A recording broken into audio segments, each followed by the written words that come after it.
quorum. So, citizens' comments. Who wants to address council that isn't already on the agenda? Proceed, sir. So, last year, I suggested shutting down Henry Clay at the bottom of the hill for the traffic because of the expressway and all that sort of thing. So now we're getting the traffic.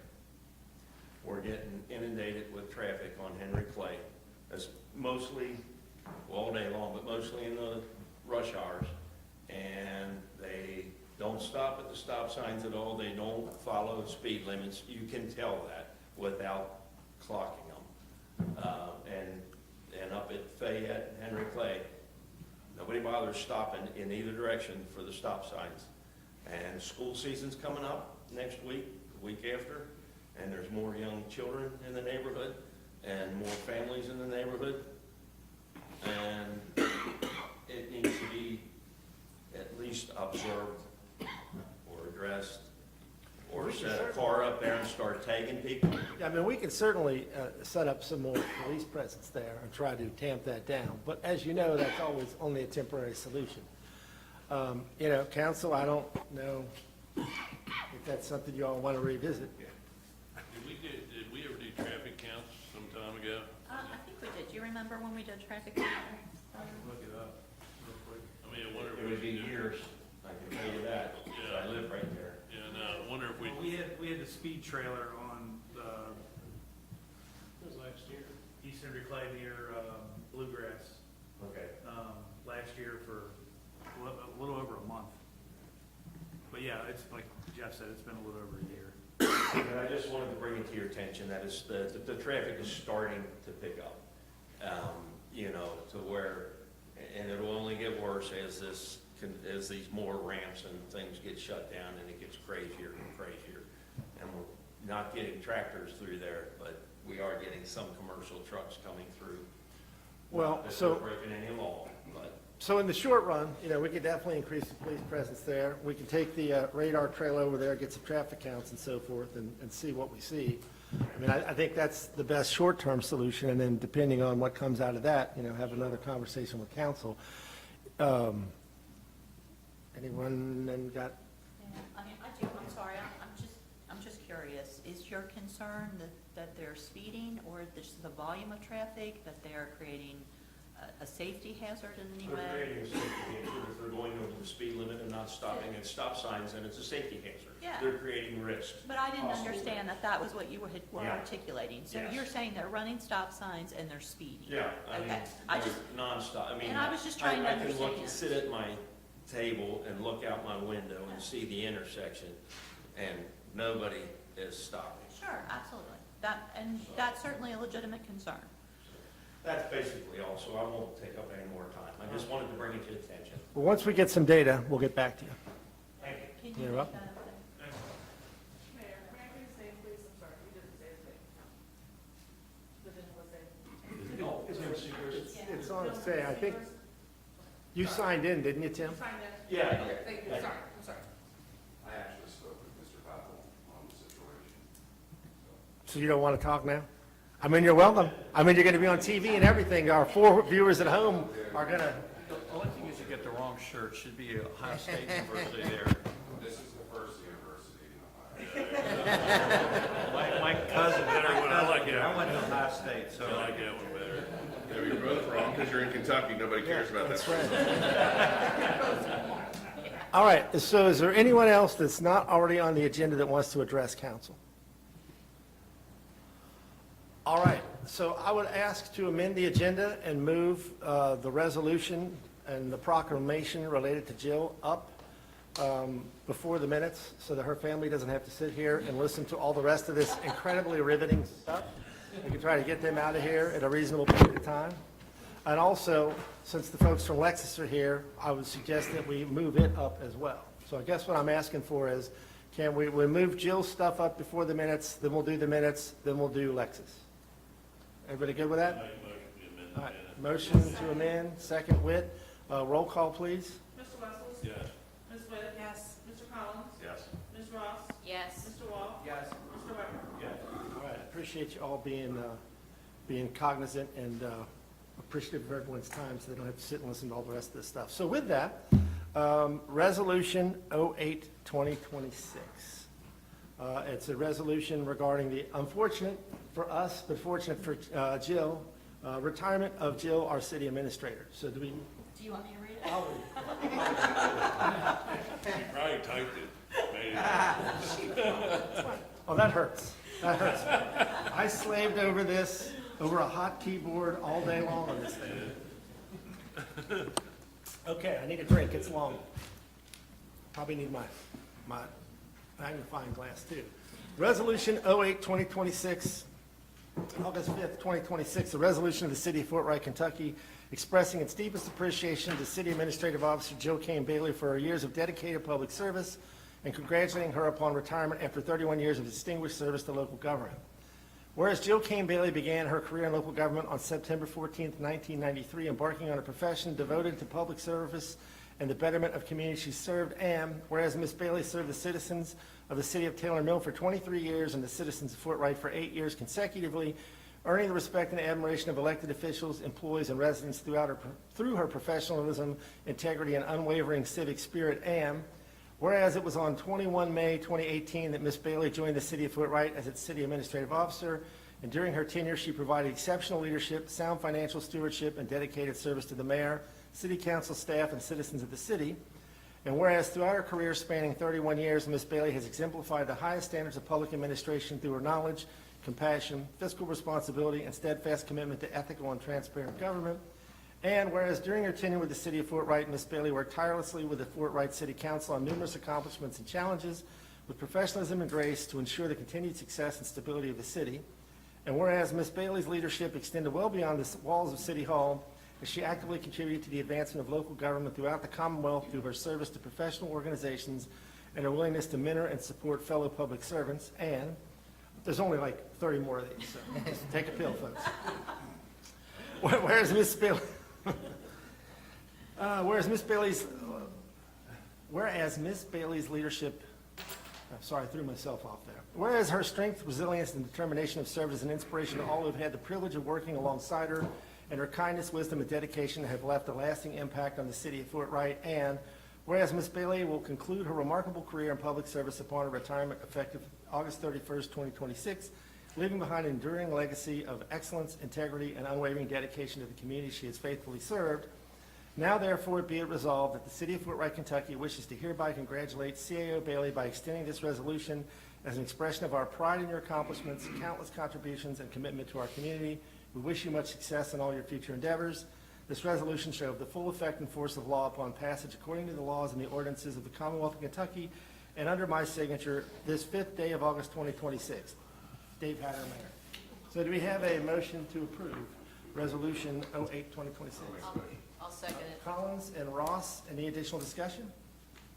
All right, roll call, please. Mr. Collins? Yes. Ms. Ross? Yes. Mr. Wall? Yes. Mr. Weber? Yes. Mr. Wessels? Yes. Ms. Whip? Yes. Yeah, hang on a second, I timed out here. And then we, thank you, Brooke. All right. Then we also have a proclamation from the City of Fort Wright dated August 5th, 2026. Whereas Jill Kane Bailey has demonstrated outstanding dedication, leadership, and service that has positively impacted the City of Fort Wright and its employees and residents. And whereas her commitment to strengthening the community through her time, talents, and unwavering support has earned the admiration and gratitude of those she has served. And whereas it's fitting that the City of Fort Wright recognize and celebrate her many contributions and lasting legacy upon the retirement of the position of CAO with the City of Fort Wright after 31 years of public service. Now therefore, I, the Mayor of the City of Fort Wright, Kentucky, do hereby proclaim August 31st, 2026 as Jill Kane Bailey Day in the City of Fort Wright and encourage all residents to join in recognizing and celebrating Jill Kane Bailey for her exceptional service, dedication, and positive influence on our organization, our community, and our region. In witness whereof, I have hereunto set my hand and caused the seal of the City of Fort Wright to be affixed to this 5th day of August 2026.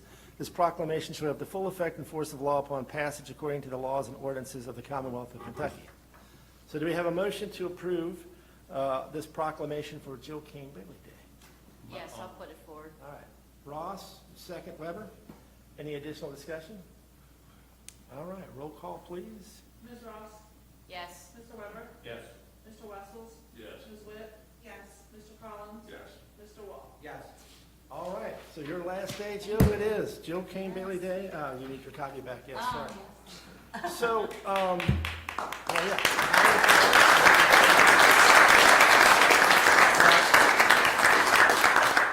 We also have a few of our standard parting gifts here. You know, no one leaves without some bourbon since this is Kentucky, so yeah. Very excited to add this to my Engraved bourbon bottle of collection. bourbon. That wouldn't have been my choice, that brand, but hey, you know, I'm not going to be Nice, drinking. nice Yeah. addition to the collection. And we have some flowers for you and a card.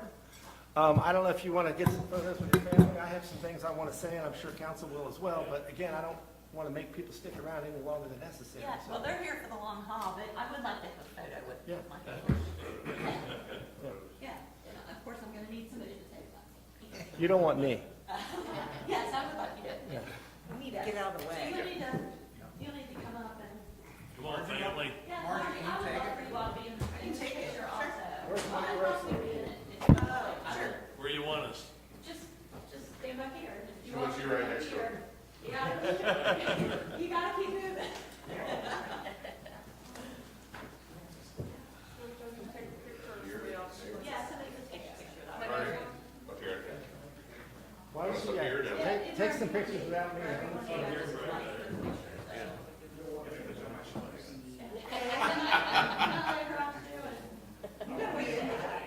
Yeah, why don't you? Yeah. Oh, no, you gotta, let's get our leader in here. Who's that? You? You better get right there in the middle, buddy. Yeah. Yeah, why don't you get in the middle? Why? Swap with.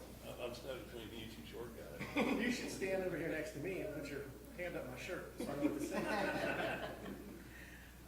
Perfect. All right, okay. Are you ready? Okay. All right, we're good. Thank you. All right, don't hang on for a minute. Thank you. Every chance we get.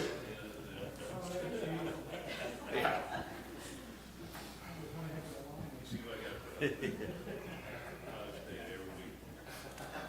That was just an excuse to bring up all kinds of things. Sorry. So, Give me one of them. I'll go last and open up for council for whatever you'll want to say. Staff, council, anyone that's here. You know, this will be Jill's last televised meeting. She will be here for the caucus meeting, but again, her last day is August 31st. So this will be your last chance to say something for the record. Can I roll one off first? By all means. She's worried now. Yeah, she's scared. She's probably sweating already. Bernie, this is not a roast. Like you said. It's not a roast. Not a roast. Not a roast. Thank you. Some of you know this story, but I think 20-something years ago, when you were at Taylor Mill, I was on the planning commission. My first interaction with Jill did not go well. Jill made a presentation to have a one-year moratorium on all construction in Taylor Mill, and obviously I was not a loving fan. I was not a loving fan of that. So it's kind of funny now, as we all know, we just passed our own moratorium not too long ago, but so you see how her influence has wavered over. And that's not on construction. Virtually impossible. It shows you how powerful Jill actually is. I remember when she came in for the interviews, and all of a sudden Jill Bailey's name popped on the list. I was like, wow, how did we get this opportunity? Because I had a lot of respect for you then. And it was, I thought, well, gosh, she's coming in here. How did we get this gem out of Taylor Mill? So thank you for applying your expertise here. I can honestly say, under the 3 or 4 city administrators I've had, you've been the best. And that's no disrespect to anybody else, but you have taken us to the next level, and I really appreciate that. Okay, my We're gonna miss you. don't cry at We're work. gonna You're gonna make me cry. we're gonna miss you. So thank you for everything you've done for the city, for my family, for my business. You've been perfect. You are gonna be missed. Thanks. I'll go. Jill, I feel like you're a dear friend of mine. You've been fantastic. I don't know if I can add a whole lot to what Bernie says, but kind of under the impression with the last city administrators, like, the thing kind of runs itself. And then you came in and made change, and it was so much better run than what it had been. It's just, you've been amazing. Thank you. Jill, for the short period of time that I've known you, your capabilities of running things have been unreal. You're a very smart person. Me, everybody here appreciates you doing that, so thank you, sir, ma'am. Okay. Jill, I walked into this position about 27 months ago. And I'm wondering, how are you still here? All right. Why would you keep doing this to yourself? It's a fairly daunting. I ask myself every day. With very large shoes to fill with the prior city attorney and a very daunting prospect. It was exciting, but I just can't tell you how much you made me feel comfortable in doing what feels like a new career. I can't fathom doing it without you, but I'll march on and keep your kind and supportive words in mind all the time, so I'm going to miss you a lot. But as I told you on the phone the other day, I'm going to keep reaching out to you every time I set off my smoke alarm and the fire department gets called, which sometimes can be 3 or 4 times in one night. And I love when I get those pictures. It's She's so glad to hear I'm going to keep doing that. it's just when he grows. Yeah, stop grilling inside. Right. I mean, come on.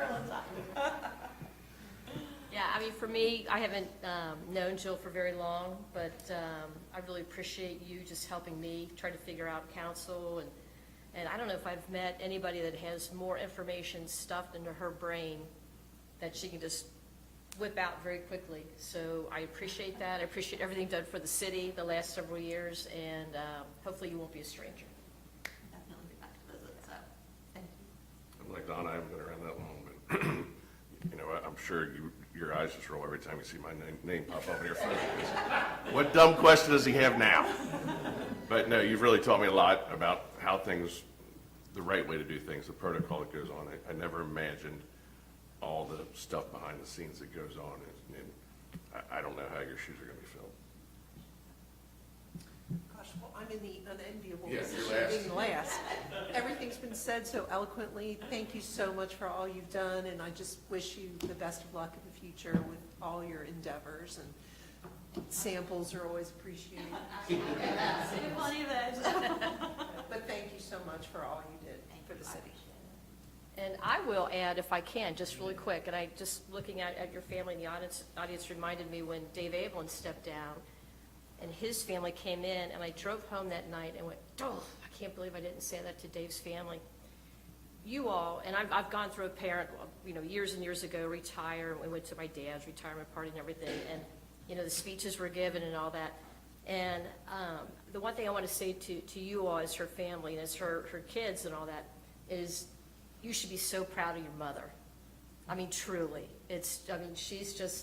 She's an unbelievable woman who has gone through a lot, as you guys know intimately, and who is a true survivor, and is just one of the smartest, most capable women I know.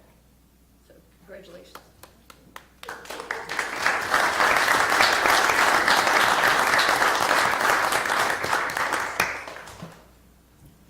I'll chime in real quick. I've said this to you before, Jill, and you know, Bernie kind of chimed on it a bit. You know, it was a joke that I had with our previous city administrator, Ed Butler, who was our police chief. Every time you would do an event, which all the staff, I'll speak for all the staff, we all love the events that you put on, and the luncheons and everything. It's great for morale, and I hope we're able to continue that after you've left. But every time we would have one, and I'd be standing next to Ed, I'd always make sure to point out to him, so that sorry city administrator we had before this never did. I didn't do that, so. Well, with all that said, thank you for your friendship and guidance and everything you've done for us. We're going to miss it. Yeah, Jill, as a employee of the city, I can tell you that I've had a few city administrators above me. And Wait, Steve, you've had all the city administrators, right? Every one of them. so, yeah. And I do want to say that one thing I love about working for the city is the fact that the management of the city and the leadership of the city have always been people that I get along well with. And it's, you know, you're at the top of the list with that. Again, just like Jonathan, I appreciate your friendship, your professionalism.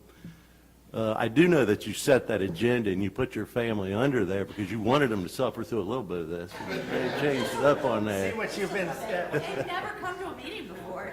Makes a lot of sense. You finally get back at them a little, but I just want to, put my hats off to you, and I really appreciate everything. I hope to continue to hear from you, and I wish you all the best in the future. Thank you. Jill, really going to miss you.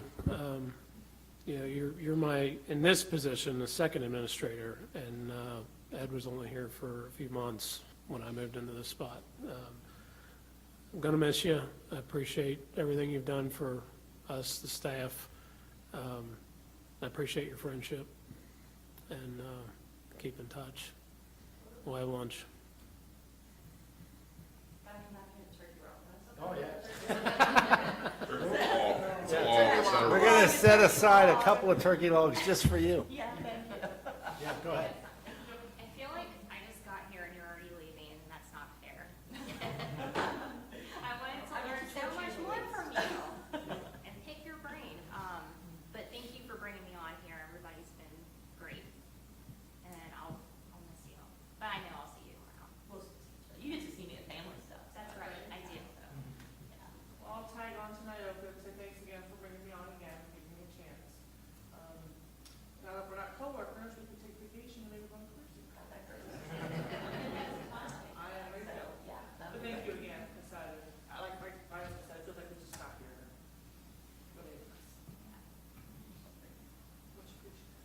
Anyone else before I jump in here? All right, well, I've already said a lot of this publicly, and I agree with every word that was said here. So, I've been around not quite as long as Steve, and just barely longer than Scott, which is a long time. So, yeah, I've had the opportunity to work with a variety of different city administrators in different roles here, both as a member of council and then later as mayor.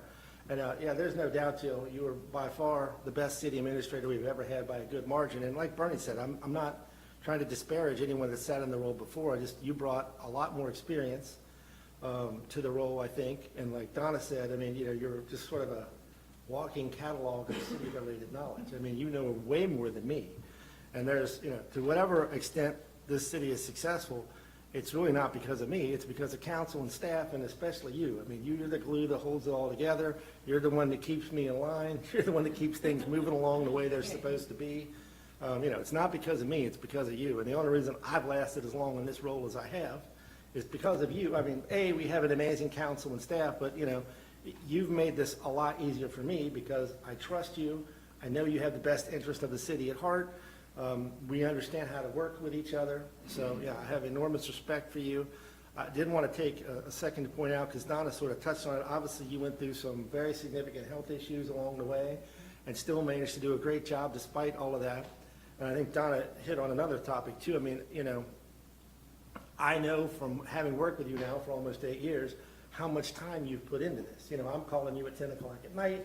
I'm calling you at 7 o'clock on a Saturday morning. You're up here. How many times have I told you, Jill, go home. Get out of that city building, go home. It can wait until tomorrow. It's a demanding job. It's a 24/7 job like a lot of these city jobs are.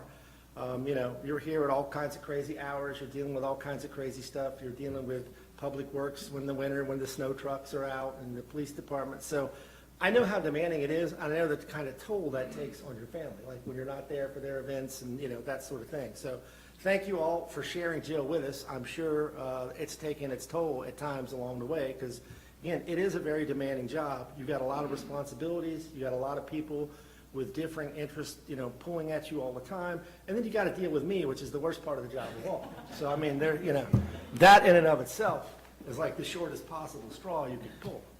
But seriously, again, great partner, great friend. I appreciate you. I appreciate all you've done for the city. You're going to be incredibly, again, having gone through this process and knowing how hard it was to find you, I know how difficult it's going to be to find someone that can do probably even half as well as you. So yeah, I'm happy for you. I'm not happy for the city. I'm especially not happy for me because, again, you've been a trusted partner, and I know I can count on you to get stuff done. I know you'll be there when I need something. Very happy for you. Wish you a long, happy, healthy retirement and all the best. sad for us.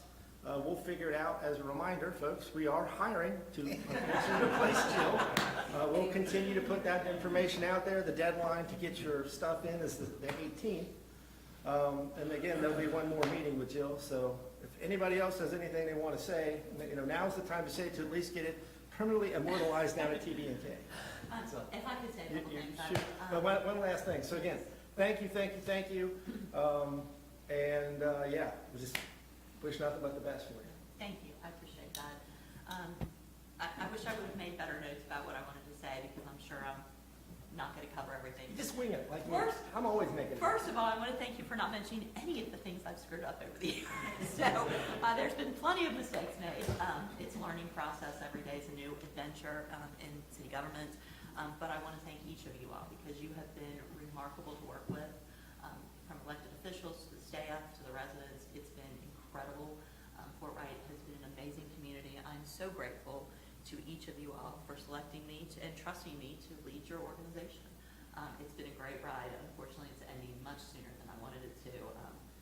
Unfortunately, again, the pension system dictates that to you. I'm sure I've got a career ahead of me doing something. My daughter and I started a business. It's actually doing pretty well so far, so we're very excited about that. But I said this has been her first meeting, but it's not. In truth, her and my son grew up in City Hall, and when she was, probably a week or two old, she came to her first council meeting, and I held her during the council meeting. And notice she did not go into local government. No, She learned. she's in healthcare. She's figured it out. Close Yeah. to it.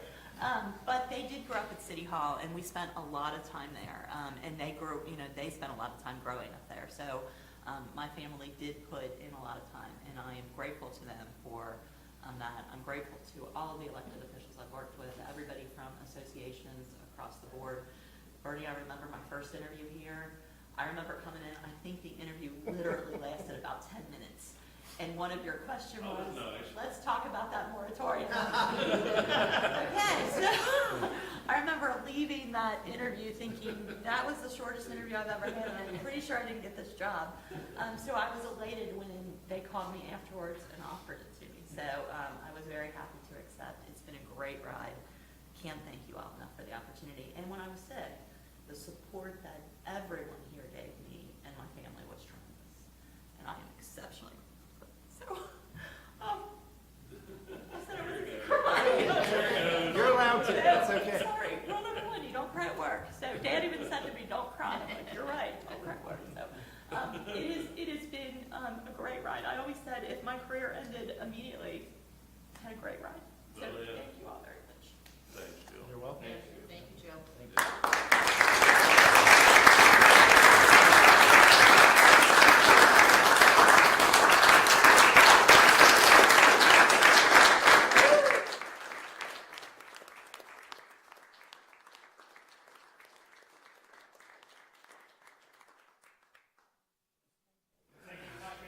I think I'm gonna owe you Hey, dinner now. at least go to Sonic, right? And I've said, Get some tots. thank you all very much for coming, but you can leave now because we got a lot of work to do. So, I've said I've got 20 working days, and about 25 or so actual days. So I'm going to finish strong. I got a lot to do, and I can assure you, I will leave my office in much better shape than I inherited it, and hopefully good condition for whoever comes in behind me. So thank you all. Thank you. Okay. Jill asked the TBNK guys not to give that little video to Bernie. Yeah, that's true. He'll mess with it big time. This will be the one everybody watches. And All right, so we have one set of minutes from the July 15th, 2026 special council meeting. Do we have a motion to approve? I'll make that motion. Motion by Wessel, second. Collins, any additional discussion? All right, roll call, please. Mr. Wessels? Yes. Mr. Collins? Yes. Ms. Ross? Yes. Mr. Wall? Yes. Mr. Weber? Yes. Ms. Wick? Yes. All right, motion carries. Up next, Lexus. You guys would like to, Before we get started with this, I'm gonna recuse myself from this. I'm involved with the development over there, and before Shane and Kevin get going, so I won't be participating in the conversation. I'll be stepping out. you can go have some cookies with Jill. I will. actually here just for the retirement part anyway, so we're good. Cookies are right there, Sheriff. Proceed, sir. Yeah, you guys have seen what we're doing, but we're looking to expand. It's been, what, 3.5 years? And already we're kind of bursting at the seams as far as real estate and parking and everything else. And our business has done better than expected, frankly, and the expectations were high. So we're excited about this project on moving the parking lot out.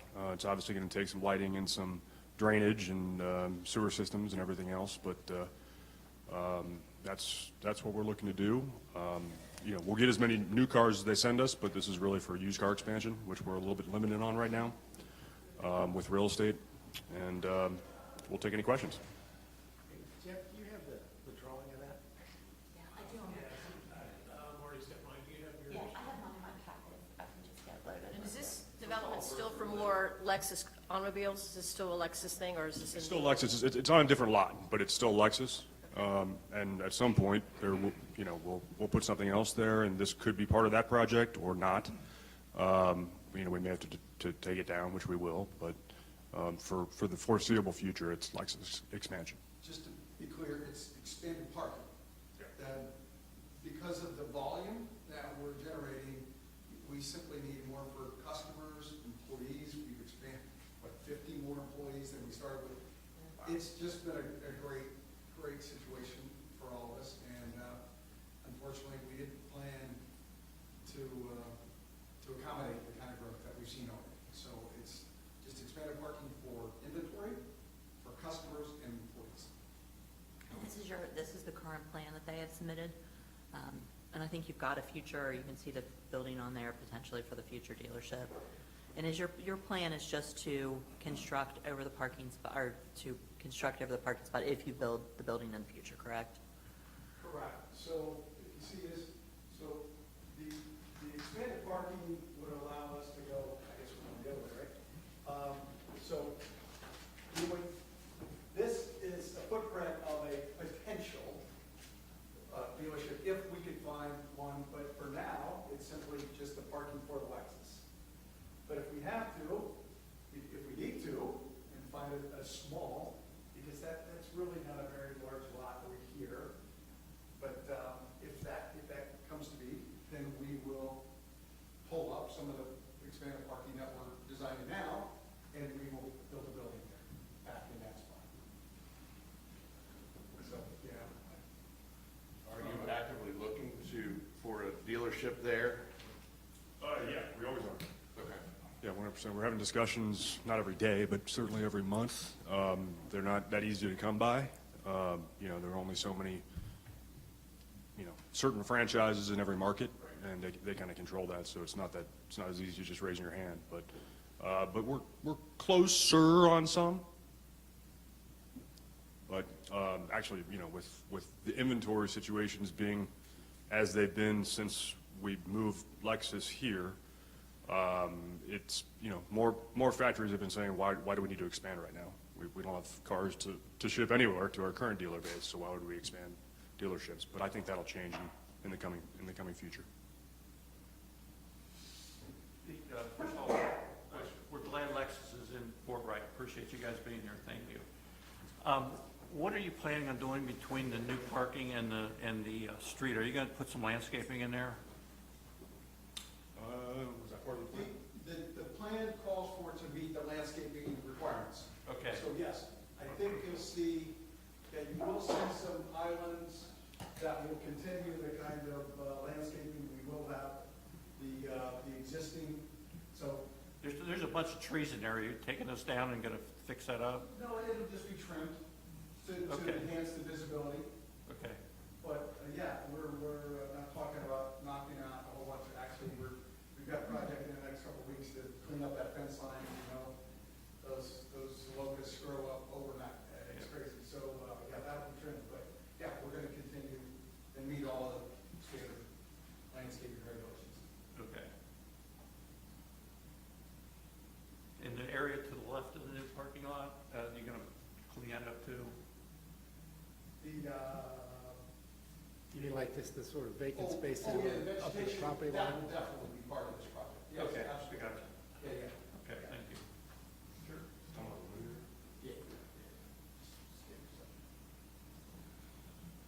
questions? And what are you looking for us, because you gotta make a presentation to PDS or something, don't you? PDS is next. We're looking for your approval so we can move on to them. We have had preliminary discussions. Bear Becker, Jay Bear has had discussions. PDS is. Let me ask you a legal question. Before he goes to PDS, we're legally not allowed to. So, if I can interject, so this is actually not a zoning request change, so Okay. they will not have a hearing before KCPC. This will actually just be permit. So what will happen, they would go down and submit their permits for this lot. PDS would immediately put a hold on it and call me and ask me if they're to approve it because we have a development agreement. So because the development agreement is outstanding, does this project meet the terms of that development agreement is really what becomes the nuts and bolts of this. They are permitted to do what they want to do according to the zoning code. Parking lot and surface parking lot is a permitted use of their parcel in their zone. So if there was not the development agreement, this project would automatically get approved for permits. It just becomes this issue of, does it really meet what we had envisioned in terms of 3 dealerships out there, the use of the property, in terms of the development agreement? So the development agreement originally had the building there, and what we're doing is we're temporarily allowing them to do something else until that occurs. Is that the point? That's essentially it. Okay. And this is by far the inferior property compared to the other property we have. So if we get a nice franchise, it's going on the other one. So it's, it's going to be a long time until I think we fill this property with something automotive related. Okay. So we're not, I just want to make sure we're not changing the development agreement here, are we? No. Okay. Cool. Our Gotcha. question is that development agreement, we can certainly have those discussions. We talked before, but certainly be happy to talk further, but our impression is that does not impact this development at all. And that is where I step out of this because you both are attorneys. So I'll let you comment on that, Brooke, what you think in terms of the development agreements. And I don't know if we need to have more discussion with council or. Well, you've already said there's no prohibition to expanded parking. I don't see anything within the development agreement that prohibits expanded parking. The only thing I see is that ultimately, and I don't recall if there's a time frame set in the agreement without looking at it, but ultimately there is intended to be developed in substantial conformity with the preliminary plat that was approved. And the preliminary plat shows 3 sites of dealerships. So as long as this doesn't get in the way of the ultimate intent of the development agreement, which is 3 separate sites, and you've indicated as much, that when it gets to that point in time, that if the parking has to come up, it comes up in order to comply with the agreement. To me, it seems okay. But ultimately, when they ask, I said, as long as there's 3 sites still going in there, I don't see a problem with it. I mean, you wouldn't be able to put the expanded parking in and still put the building with your proximity to the Frisch's area. I'm sure you'd have to take some of that up to make it work, but. Yeah, it depends how far you go back. I mean, you could, put retaining walls and everything else to keep going back at that time. We'll see, because dealerships are different sizes. And so some require bigger, like our Lexus store, and some require smaller. So it would depend what that becomes. So to council and Jill and the mayor, my answer is as long as it doesn't infringe upon the ultimate goal of 3 separate luxury car dealerships, then I don't see an issue with it. So can I ask this question of clarification? How would we as council know if a development, a dealership was a possibility in that spot, and that because they've taken this parking and they need this parking, now it no longer becomes a possibility? You might answer that. I think I heard that answer earlier in your comments, that when it gets to the point in time of there being a actual dealership there, as necessary, the parking that's being put in now would be removed. I understand. Did I- That's not my question. My question is what guarantees the fact that you would allow a potential dealership to go in when you need this if you need this parking going forward? Well, we're not going to turn down a luxury franchise Okay. because of a few rows of parking. It makes a lot more money as a dealership than Okay. parking. That was my question. I'm just trying to make, Yeah, no, it's a good point. okay. So one of the things that we talked about when we met Kevin was the fact that the development agreement identifies a list of, I don't know, 15 or 20 very specific types of vehicles that you can sell on the lots. And of course, Lexus is one of them. Is there any deviation from what you are planning to do with this lot? Will there be more used cars sold? Will there be a different type of car sold? Because I know, as people trade cars in, that becomes an issue. You have off-brands and those types of things. And I know we've talked about this years ago, but I still don't, I can't grasp, what percentage of Lexus vehicles do you have to have on the lot to sell Lexus, to have a Lexus flag and sell Lexus? 100%. I mean, yeah, that's not going to change. As referring to the list, at some point, we may have to take a look at that, especially if the Chinese.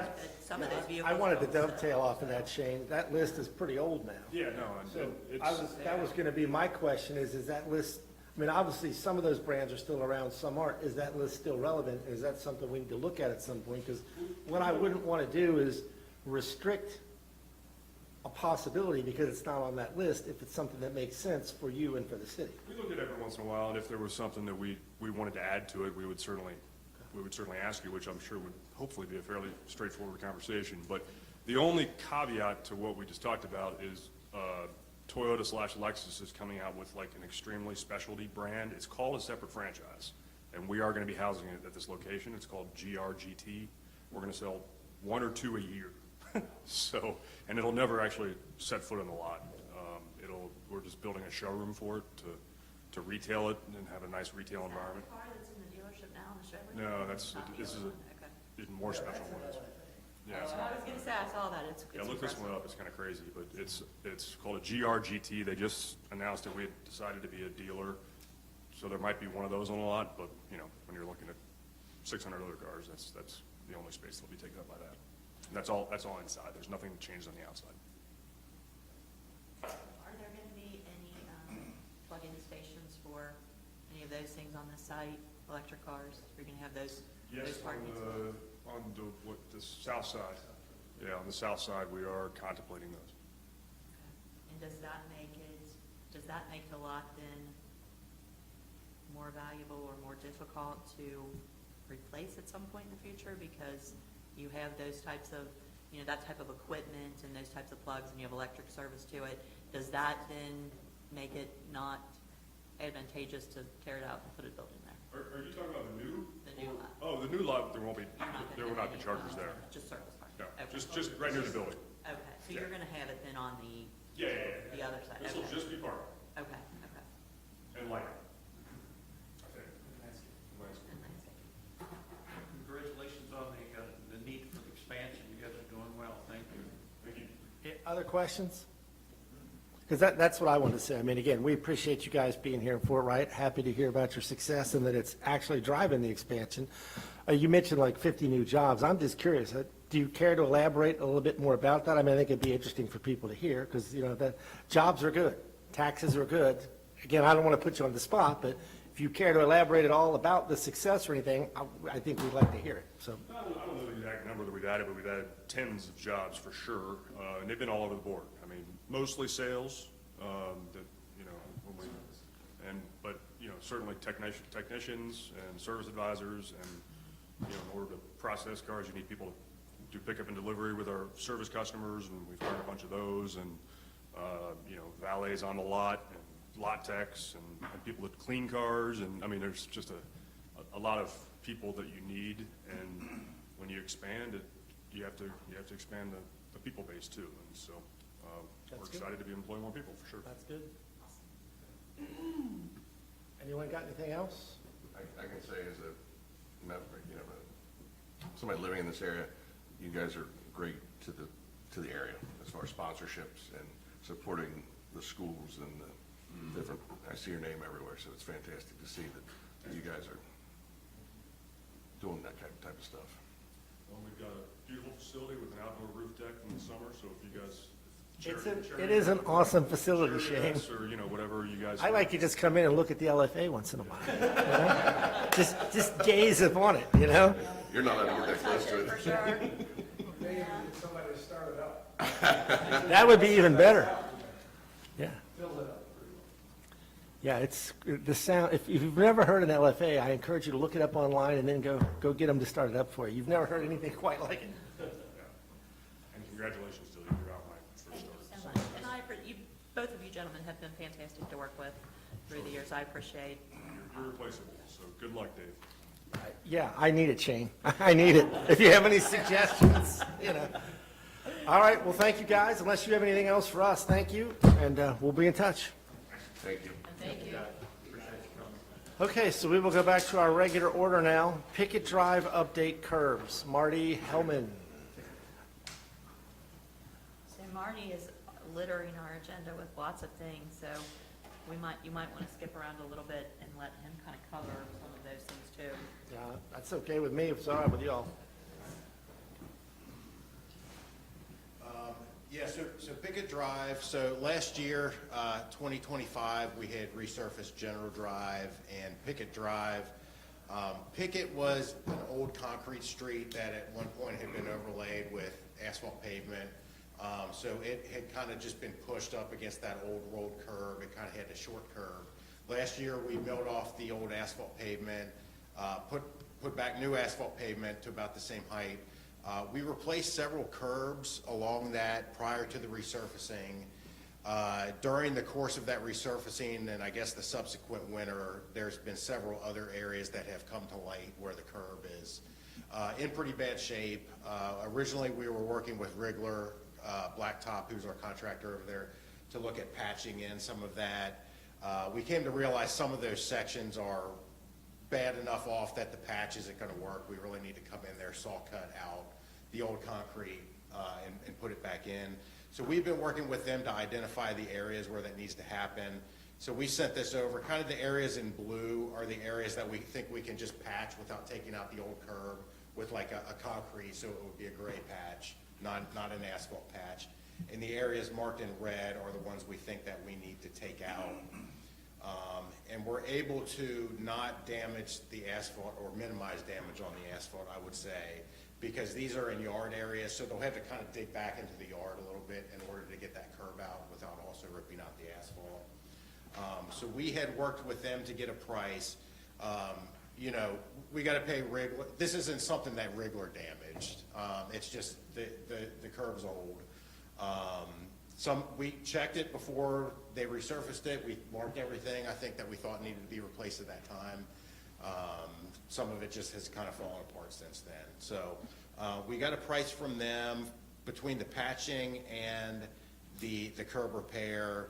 We're looking around, I'll call it $19,000 round numbers. About $18,700 is what it is. So just wanted to confirm that you guys wanted to move forward with that approach. And I will also let you know, as far as the budget goes for this project as a whole, we are about $160,000 under the budget, the bid price that we got in. So there's money within the original bid that we got to cover that extra $19,000. Can I ask you a question, Jeff? Are they gonna also look at General Drive, those spots? Yeah, we talked about that. Please? Yes, sir, we talked about that. So with they're gonna Wrigler. look at that also? Yes, sir. Okay, there's some, and when I was just driving over here, it's actually looking worse than when I told you, so they're, Right, and Is that the spot I told you? Yes, ma'am. yeah, and they gave us a price from that, and Jeff and I kind of pushed back. We think that's kind of a warranty thing that they need to fix, that that's an issue there. So that's not an added cost, but yeah. they're they gonna will take fix care of that. it? Yep, Okay, good, all right, cool. yep. Marty, can you go back to that drawing, please? I'm really curious why we're putting a water main down the middle of the street, new water main. Well, that's from the original. We put that in before we resurfaced it originally. So we were showing that as a future or a separate water main when we originally put this out to bid. So that's already in? So that's already in, yeah, before it got resurfaced. Yep. Which side of that was this slippy for those lots that were down in there, Down here? I think, is that there? Yeah, near the connection to Fort Henry.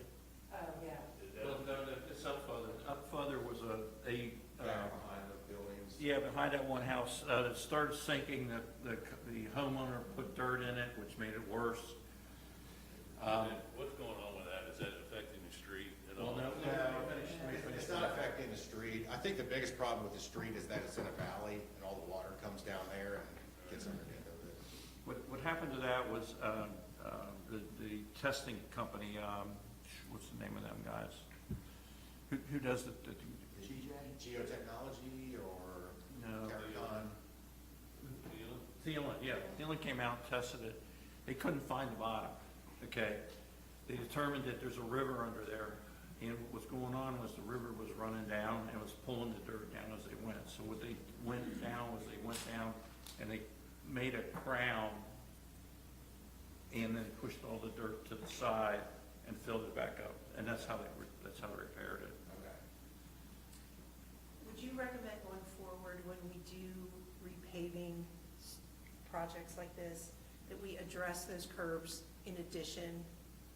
So we can look at, we certainly can give you options if you want to go in and just replace all of the curb Yeah. and have you understand what cost is involved in that. Right. I will tell you it's probably about 2.5 times as much as just resurfacing to give you kind of an idea.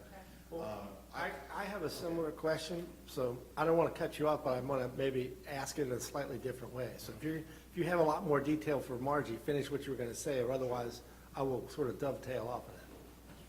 So, in this particular case, and, shame on me for not paying more attention, I think Jeff got an unhappy call from me because we started to get a lot of complaints from people on Pickett about the quality of the curb. And I guess, again, I wasn't really doing my job asking enough questions about what are we really doing there, because I went over and looked at it after some of these complaints. I'm like, well, this looks like hell. I would be unhappy if I lived here too.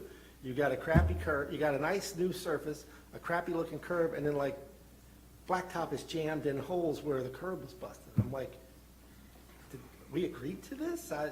So again, shame on me for not paying more attention and understanding, because had I known that's what was going to happen, I would have said this is not the right way to do this. So Margie, I think probably this is sort of where you're going too. And yeah, I guess going forward, I think we need to take a hard look for the residents that live in every, again, I'm fortunate from the standpoint that my street has integral curb and gutter, so we always fix it, right? Every time, it's just part of the deal. But in these situations where that's not the case, again, after I went over and looked at it, I'm like, well, yeah, this is terrible. I'd be pissed if this were my house and this is what it looked like in front of my house, especially after the city just spent all this money on a new street. And again, shame on me for not understanding that better and not bringing that up beforehand. So I think, yeah, going forward, I'm going to propose, council controls the money here, but I'm going to propose that going forward, we would always want the option of, okay, what's it going to cost to replace, if the curb is not integral, what is it going to cost to replace that as well? Now, maybe it won't always be financially viable or whatever to do it, but I think we did a disservice to the folks on Pickett by not exploring that.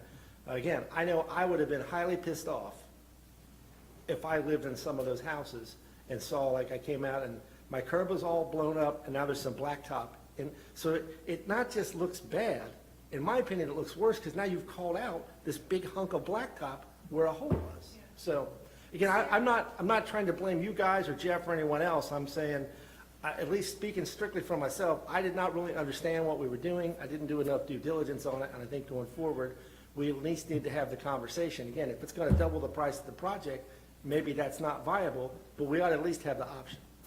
Are there many streets remaining that do not have that integral curb and gutter? No, there's not. Okay. Yeah, there's very few, and I would say probably going forward, in a situation where we have those old concrete streets that have been overlaid, we probably won't recommend trying to resurface them in the future. We would just look at reconstructing them. Yeah. Okay. So it would sort of take care of itself anyway then in that case. Right. Yeah, okay. Yeah, we talked about that we probably shouldn't move forward We on were this. using this because it was so much more economical at the time to just do this work, in retrospect. Yeah, We're just trying to get ourselves 10 or 15 years while we're addressing And some there are other things. sections of the curb that are in good condition, or in better condition than the others. I walk that street. But there are quite a bit, some so- that are not in great me too. condition, and, But it's, yeah, but you're right, I mean, this is meant to kind of be a temporary repair to get you to the point of reconstruction. And the street is, it's a beautiful street, it rides beautifully, but the curbs are, it's not well, attractive. the other thing too, I think, we want the options, and then if we choose to go with a more economical option, I think we owe it to the people that live there to say, this is what we're gonna do and this is why we're doing it. Again, people were pissed, and, you know, I've been at this a long time. I know how things work. If I just lived there and walked out, I'd be like, well, this is terrible. What is this? What the hell are these people doing? So I totally understand their frustration, and certainly empathize with why they were not, some of them were not happy. So I think, you know, if we get the options, then we can make a decision, and then once we made a decision, if the decision is, well, it's not economically viable at this point, at least we can say, this is what we're doing and why we're doing it, as opposed to, you're just come out and you're like, this is ridiculous, what is this? This is to get us, to improve your street enough to get us to reconstruction. So when you say patch, they're not gonna do the asphalt? No, it'll be a concrete patch in those areas where it's just kind of chipped away. Yeah. Yeah. It just looks like it's flaked and eroded a little bit. Right, All right. Other questions for Marty on this particular topic?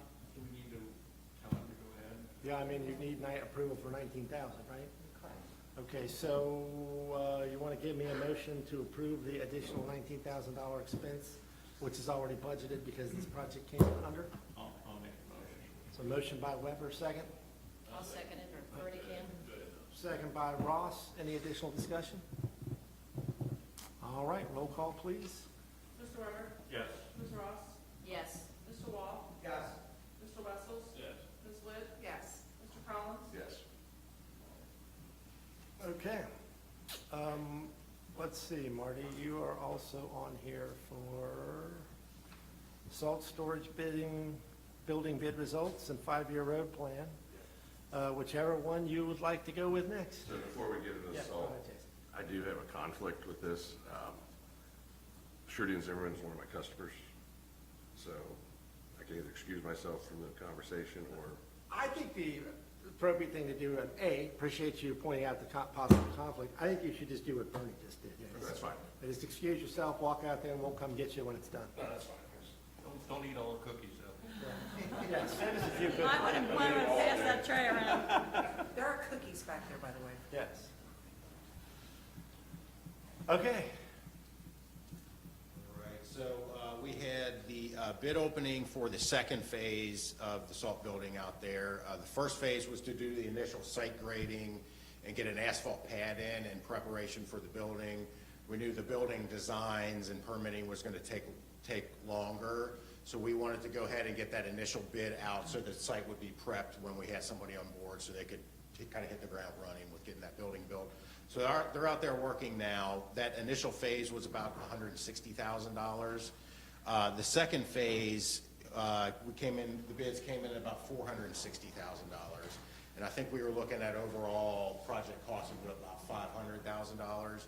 And we're sitting with this latest bid that came in at about $620,000. So we had a meeting with them, and I will, let me pull up. So we had a meeting. Shruti and Zimmerman was the low bidder and the only bidder on the actual building portion of this with that $460,000 bid. So we met with them to see if there was anything within that bid that we could kind of adjust or take out to try to get that cost down.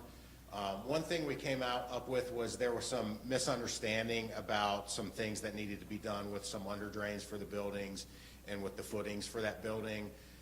They anticipated having to saw cut some of the asphalt out that we're getting ready to put in. So off the top, we can remove $7,600 out of that bid. That doesn't need to be in there.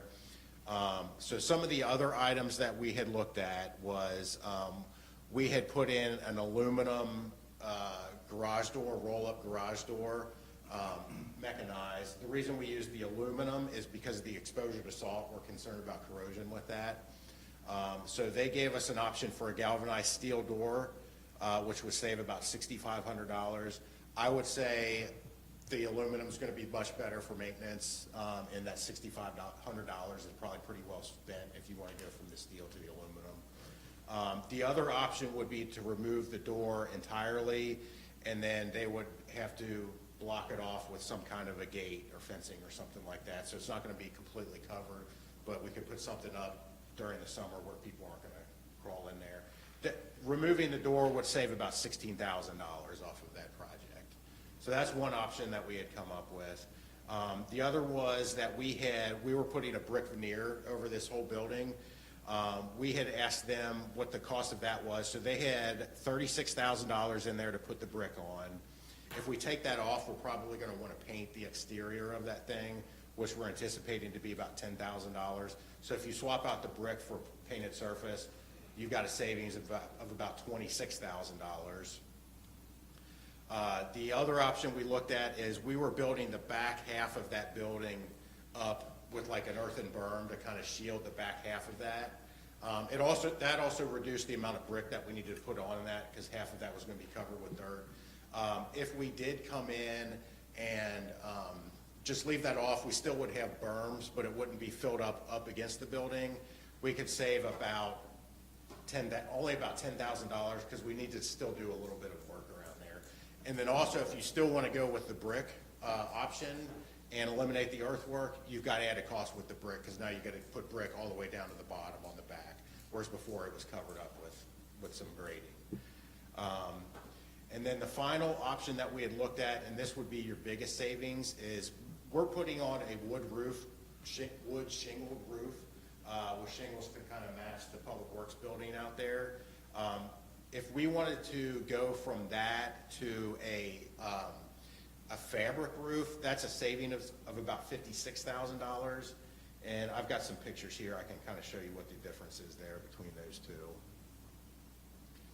So this is roughly the look of what was going to go in there with the shingled roof. This is the painted surface, and instead of that, we were going to go with a brick. So this would be what it would look like if you eliminated the bricks and painted it. You could pick a different color if you wanted to. And then this is the shingled roof.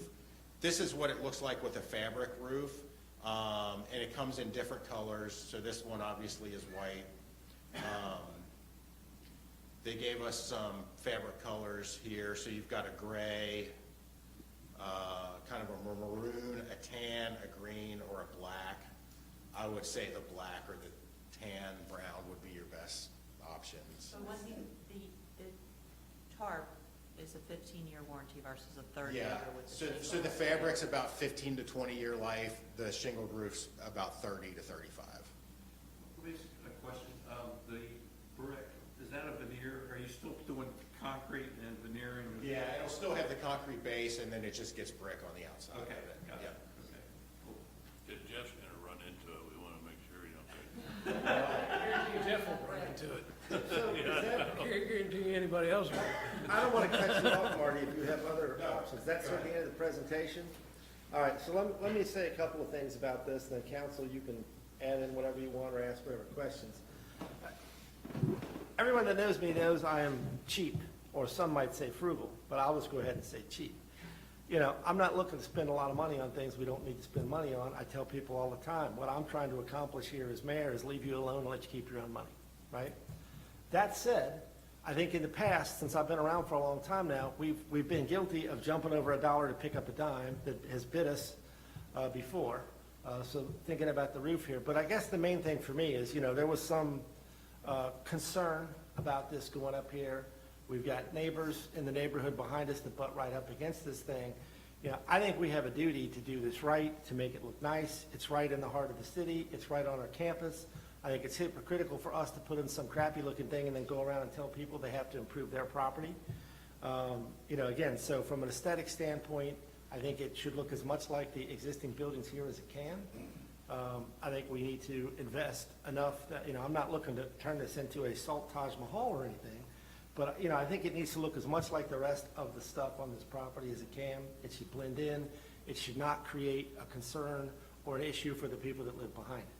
So, in my opinion, you know, it's unfortunate this came in higher than we thought, but you just heard that despite the additional $19,000 expense on Pickett, that came in way under.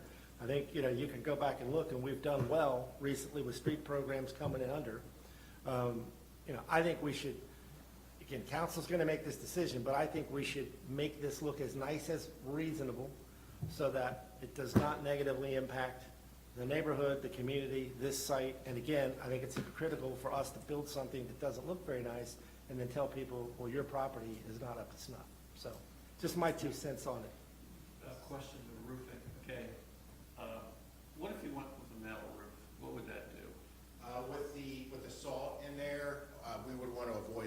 would be worried about the corrosion.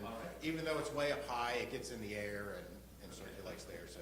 They do make a product that, because they use it in Florida, a lot that's, can handle the salt. Yeah.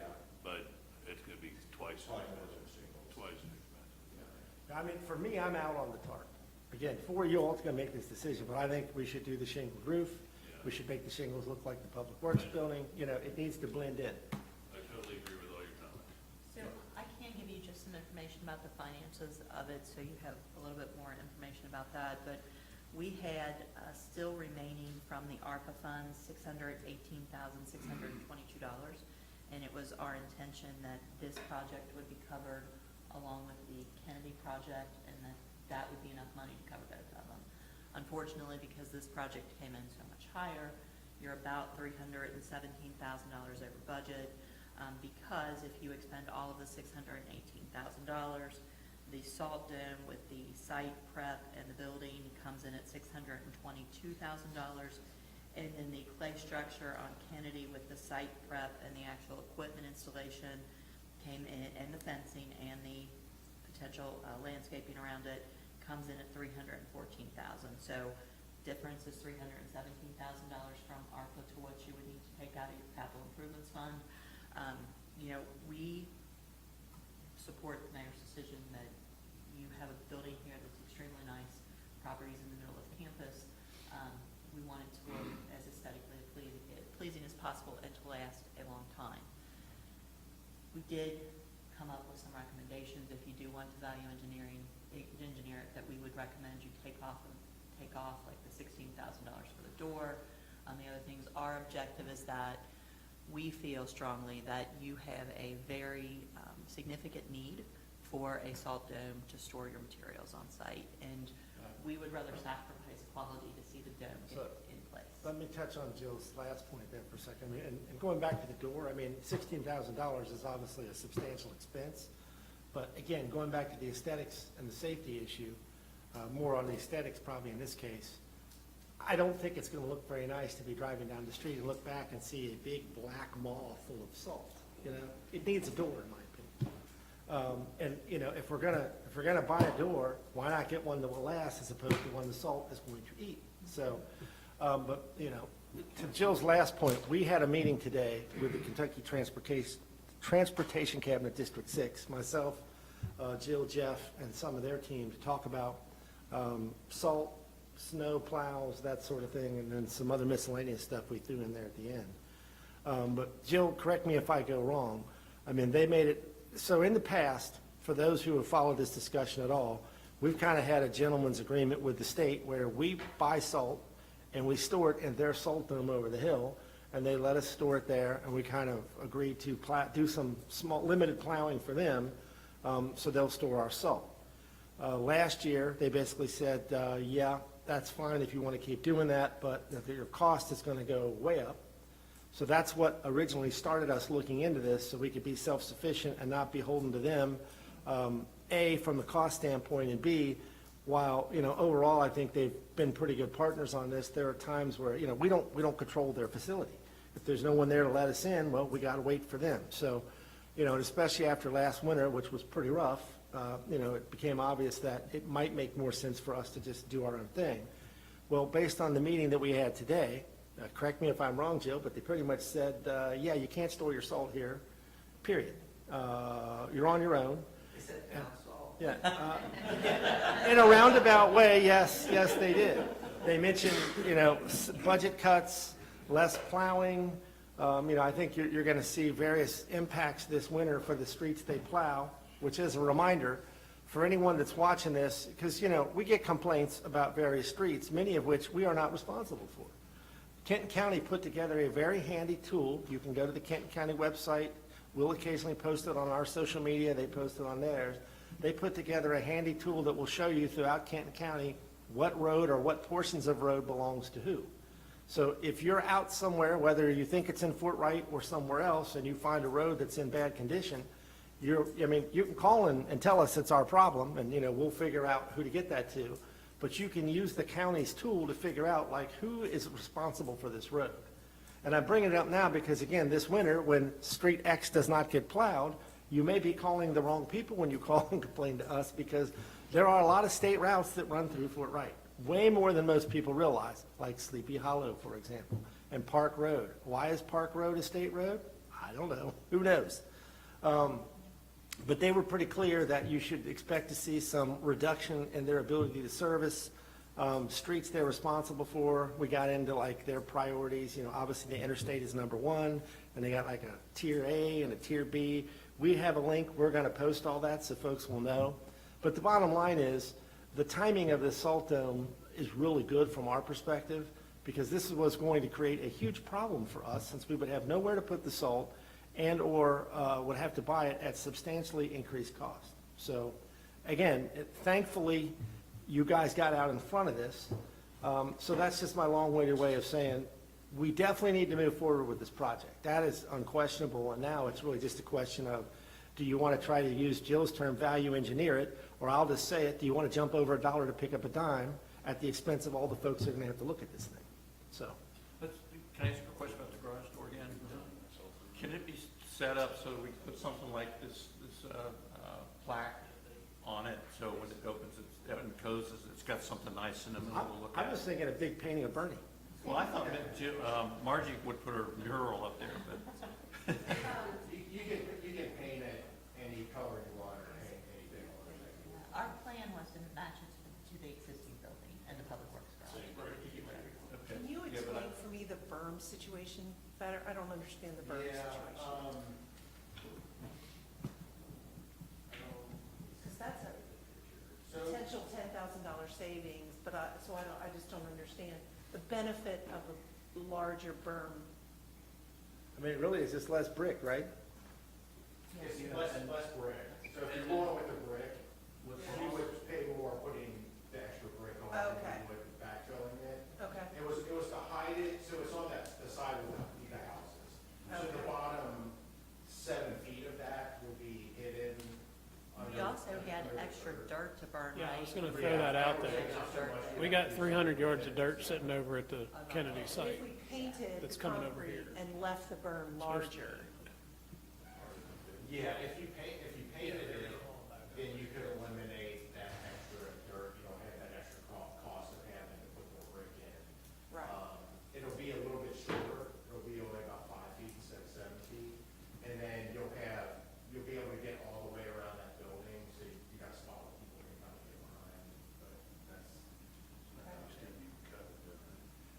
Margie, one of the benefits of having a berm up against it is that when Jeff pushes his bulldozer against the wall, it's got something to push against. Concrete and dirt. What? Say It's it? Jeff's roadblock, concrete then dirt. He's got a lot to go through. Okay, that's what I needed to see. Yes, so that's what. here's the rendering that we put together. This isn't a great, it's gonna look Way better. than this. But, just so you, like, we were mounting it up, and it gets even higher as you go around the back. So here's some idea, and then in the front, it's fully exposed as you go around the back. So there's no other purpose for it, though? It's just to help hide some Hide of the that building from the back? Yeah. Because are we landscaping or something behind you? Yeah. Okay. Yeah, there were some Okay. plans to put some, just to, because I think the people right behind us, they have a pool that you can look almost right down into, I think, from my understanding. So we wanted to provide them some privacy with that on the edge of the property. And there was some mounds around that whole playground, so we were Yes. trying to keep those and just build them up a little Right. bit more. Yeah, okay. Which makes sense. The only change that doesn't bother me a ton is the eliminating the brick and painting it. But I think a good roof and a door is important, and then like it be more like that. I mean, you can see this opening here that doesn't have a garage door, so you can kind of get the sense of what that looks like. I don't like that. I think it needs a door and it needs an asphalt roof. But we could paint it. I'm for the brick myself. Then you gotta paint it again and again and again. I'm for the brick. The brick and the big berm. I think that'll be more aesthetically pleasing to those Yeah. people that live over there in Kentucky. So if you can award a contract this evening, our plan is to have this project done by the end of October. And It is time sensitive. It is time sensitive because of winter. So it's gonna have, and Jeff, correct me if any of this is wrong, if I'm wrong, but 800-ton capacity. You have money allocated in the municipal road aid fund for the purchase of salt. We've been going through the bidding process with the county, and our price is $111 per ton this year. There are some minimum requirements in there that we have not seen before in our snow removal contract. So we're gonna have to buy some minimums, and they let us go back and adjust those. But what I think you're gonna put 500 ton in it initially. I'm gonna buy 400 with access to 5 this year. How much do we go through every winter? Well, Approximately. last year we went through 425. Our average for 7 years was 234 or 37. Last year was 425. The year before that was almost 400, and then 3 years ago was like 106 tons. So, you know, it depends on Mother Nature. But Do we need a building that big, though, for 800? Do we need to store the ability for 800 tons versus, I know this is going back to just the initial conversation, I but, think that's a pretty standard building that they put up. okay, so it's just how it is. Yeah. The other side of one, let me ask Jeff this, same to Donna's question though, what if a city like Park Hills doesn't have salt? Could we lease it to them? We've already discussed the option that some of our neighbors may now have a problem because they're not gonna have anywhere to put their It's salt. entirely up to you guys. I mean, And we might be able But it wouldn't to affect work you. out a deal. well, it could with the minimum purchase that we have. So we have to purchase 80% of our contract total. So this year, we got 500 on our contract. So we have to buy 400. If we use 400, then it's not a big deal. If we go through this winter and we use 100 ton, next year, it's 425. I dropped it to 425 next year. So that's 300 and, what is that, 320, 340 that we have to buy. So, you know, it just depends on what we use each year. We got to make sure that we have room for, and that's a 2-year contract, so we'll be able to reevaluate our numbers after that. And I talked to the Kenton County Director today. He said we'd probably even reevaluate some next summer. Well, obviously, I'm just throwing that out as a thought. 'cause Yeah, like I mean, I don't disagree with you, but we got to make sure that based on our minimum quantity purchase that we have to buy, that we got room for our stuff and we're not filling up, you know, we're not taking up space with somebody else's Okay, salt, if that makes sense. okay, I got you. It's gonna be interesting because the cities who don't have a dome will have to drive to Richardson, right, to the county garage? Independent Station. Independent You Station. gotta go if to the they're county gonna- garage. If the county agrees to store it for them, or you've got to store it on your lot somewhere, and you've got a problem with dusty ones, so. Yeah. We are very lucky to kind of be in the position we're in right now. We talked about this a little bit in our finance committee meeting about, because we have capacity for 800 that we could for a smaller city maybe, you know, because we have to talk about all the logistics, obviously, about his time, loading trucks, all that stuff. That's all hourly rate that would have to be built back to some of that. So we would have the capacity to do that if we wanted to. Okay. If we wanted to. If we want, I was just asking Jeff if he, yeah, I didn't see. And if you move forward with this, I'll add that potential contract negotiation to the to-do list to manage at some So point. you're looking for we're looking for an award to, who is the company? Trudy and Zimmerman for 455,122? Is that the right number? So you're looking for a motion for that we can award that? Let's make sure we get the amount right. Yeah, so the 462 is before they do the $7,700 concrete or asphalt correction, the drainage, it was the drainage. So at 455,122 is the price. So I'll go ahead and make a motion that we award the salt dome contract to Trudy and Zimmerman for the bid price of $455,122. Is that correct amount? Marty, or is it that 462,722? It's 462,722 is the amount they bid. If you want to award it for that full amount, and then we'll work on anything. That's the brick, the shingles, like the original bid. Yeah. That's the, okay, so right, so I'll amend my motion to make the amount 462,722. All right, so we have a motion, do we have a second? I'll second. All right, we got a second. Any additional discussion? Yeah, I got a quick question. Does the brick go all the way around? It will be, except for the front little section that juts out.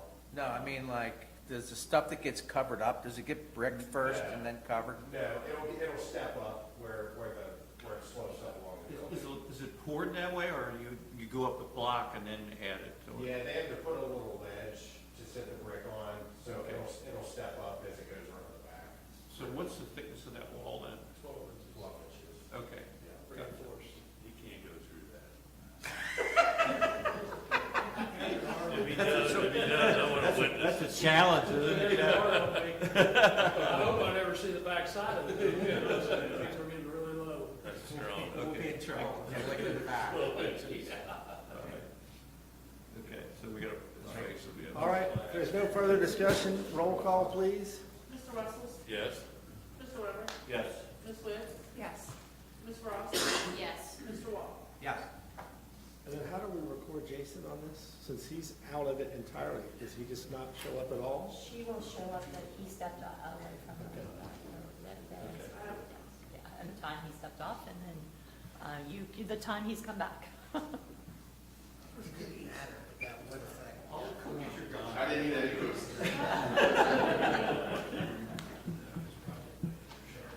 All right, 5-year road plan.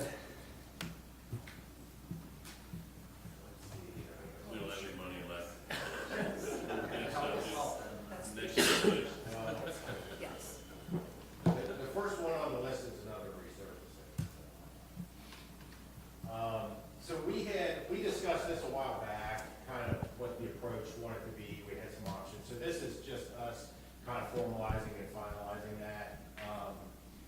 We had looked at, Mount Vernon was kind of the big project that needed to happen.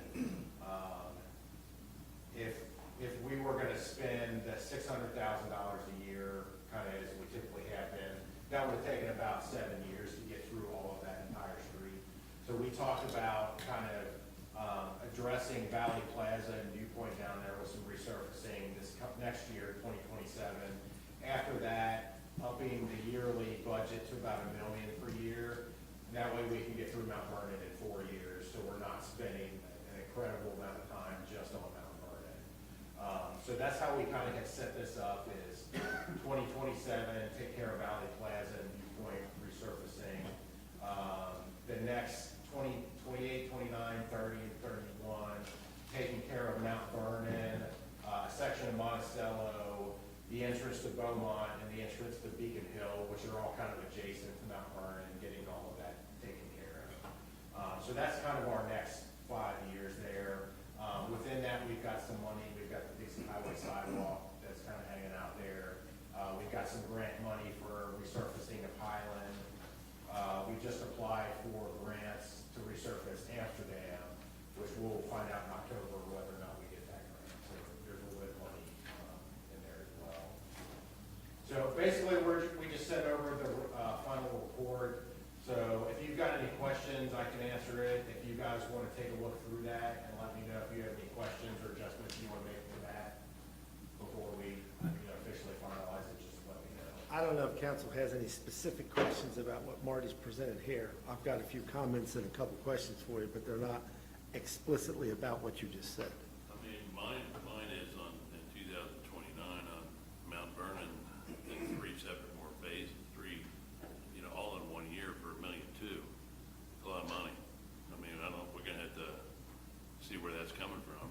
Yeah, it was difficult to split it up in a way where you're stopping at a point that makes sense to get right at that $1 million mark, and that one got a little bit over. I think the year prior to that, though, is a little bit under that number as well, but, I mean, but again, it's $1 million a year you gotta come. I'm just saying, I don't know if we should carry part of that out to 2030 or not.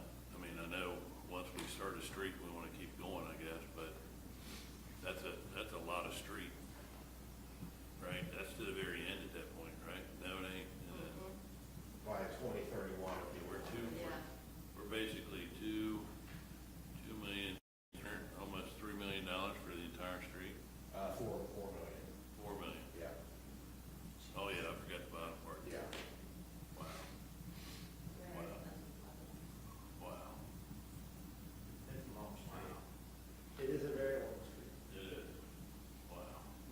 some of it concrete base with asphalt overlay and some of it just a straight asphalt?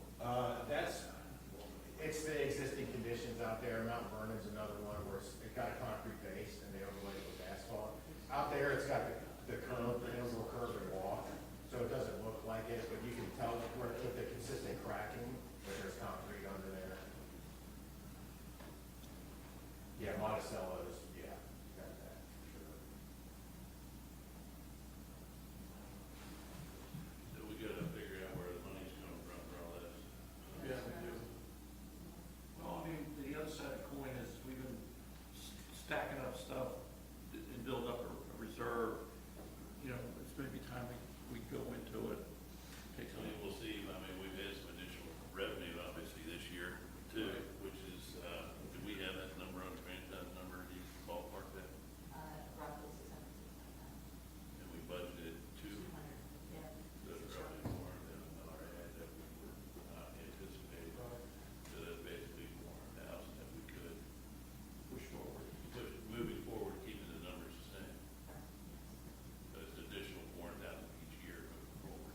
That's right. Correct. And it's tax time, clearly. I have gotten certified tax rolls from the VA office. My plan before my last day is to get those numbers calculated for you, so that you can look at the spreadsheets and determine which one to do in terms of tax rate. So I'll leave that for you to review and take care of. And on that happy note, as a reminder, our tax rate currently for property tax is the lowest it's been since 2000. As a reminder. Other questions for Marty? Again, I got a couple things for you, Marty, sort of tangentially related to this. I mean, I really appreciate the report. I mean, I looked at it, it's very detailed. I mean, you know, so I'm like, God, he really does have every street, even divided by sections on here. All right, folks, believe it or not, Don and I did not discuss this beforehand because you literally just served up. Oh, sorry. Sorry to steal your So thunder. keep talking if you want. No, that was the perfect segue. Because, And he had a color code. I mean, I looked for my street in my neighborhood, and you know, I used to live on Monticello, and that's been a mess for a long time. And I'm like, yeah, makes sense. Flip, makes sense. Yep. I'm like, okay, good. Thank you. what I wanted to point out for folks at home is, you know, again, I've been around a long time now, and, you know, Scott can vouch for this as well. You know, many years ago, probably almost 30 now, probably not quite that long, but a long time ago, you know, this process was created to try to take the politics out of fixing people's streets, right? Rather than, well, I like Johnny over here and I don't like Cindy Lou Who over there or whatever, so Cindy Lou Who's street's never getting fixed. You know, we worked within Mark Brugman, back in the CT days, to come up with this plan, right? A 5-year rolling plan where every street's on it. It gets revisited every roughly 2.5 years because situations change. One street gets more traffic or there was some unknown problem. But the idea was to have a comprehensive inventory and then work off of that inventory to understand, you know, based on professional engineering opinions, not Dave Hatter, the mayor's opinion, or fill in the blank, whoever's sitting here, or council, or whatever.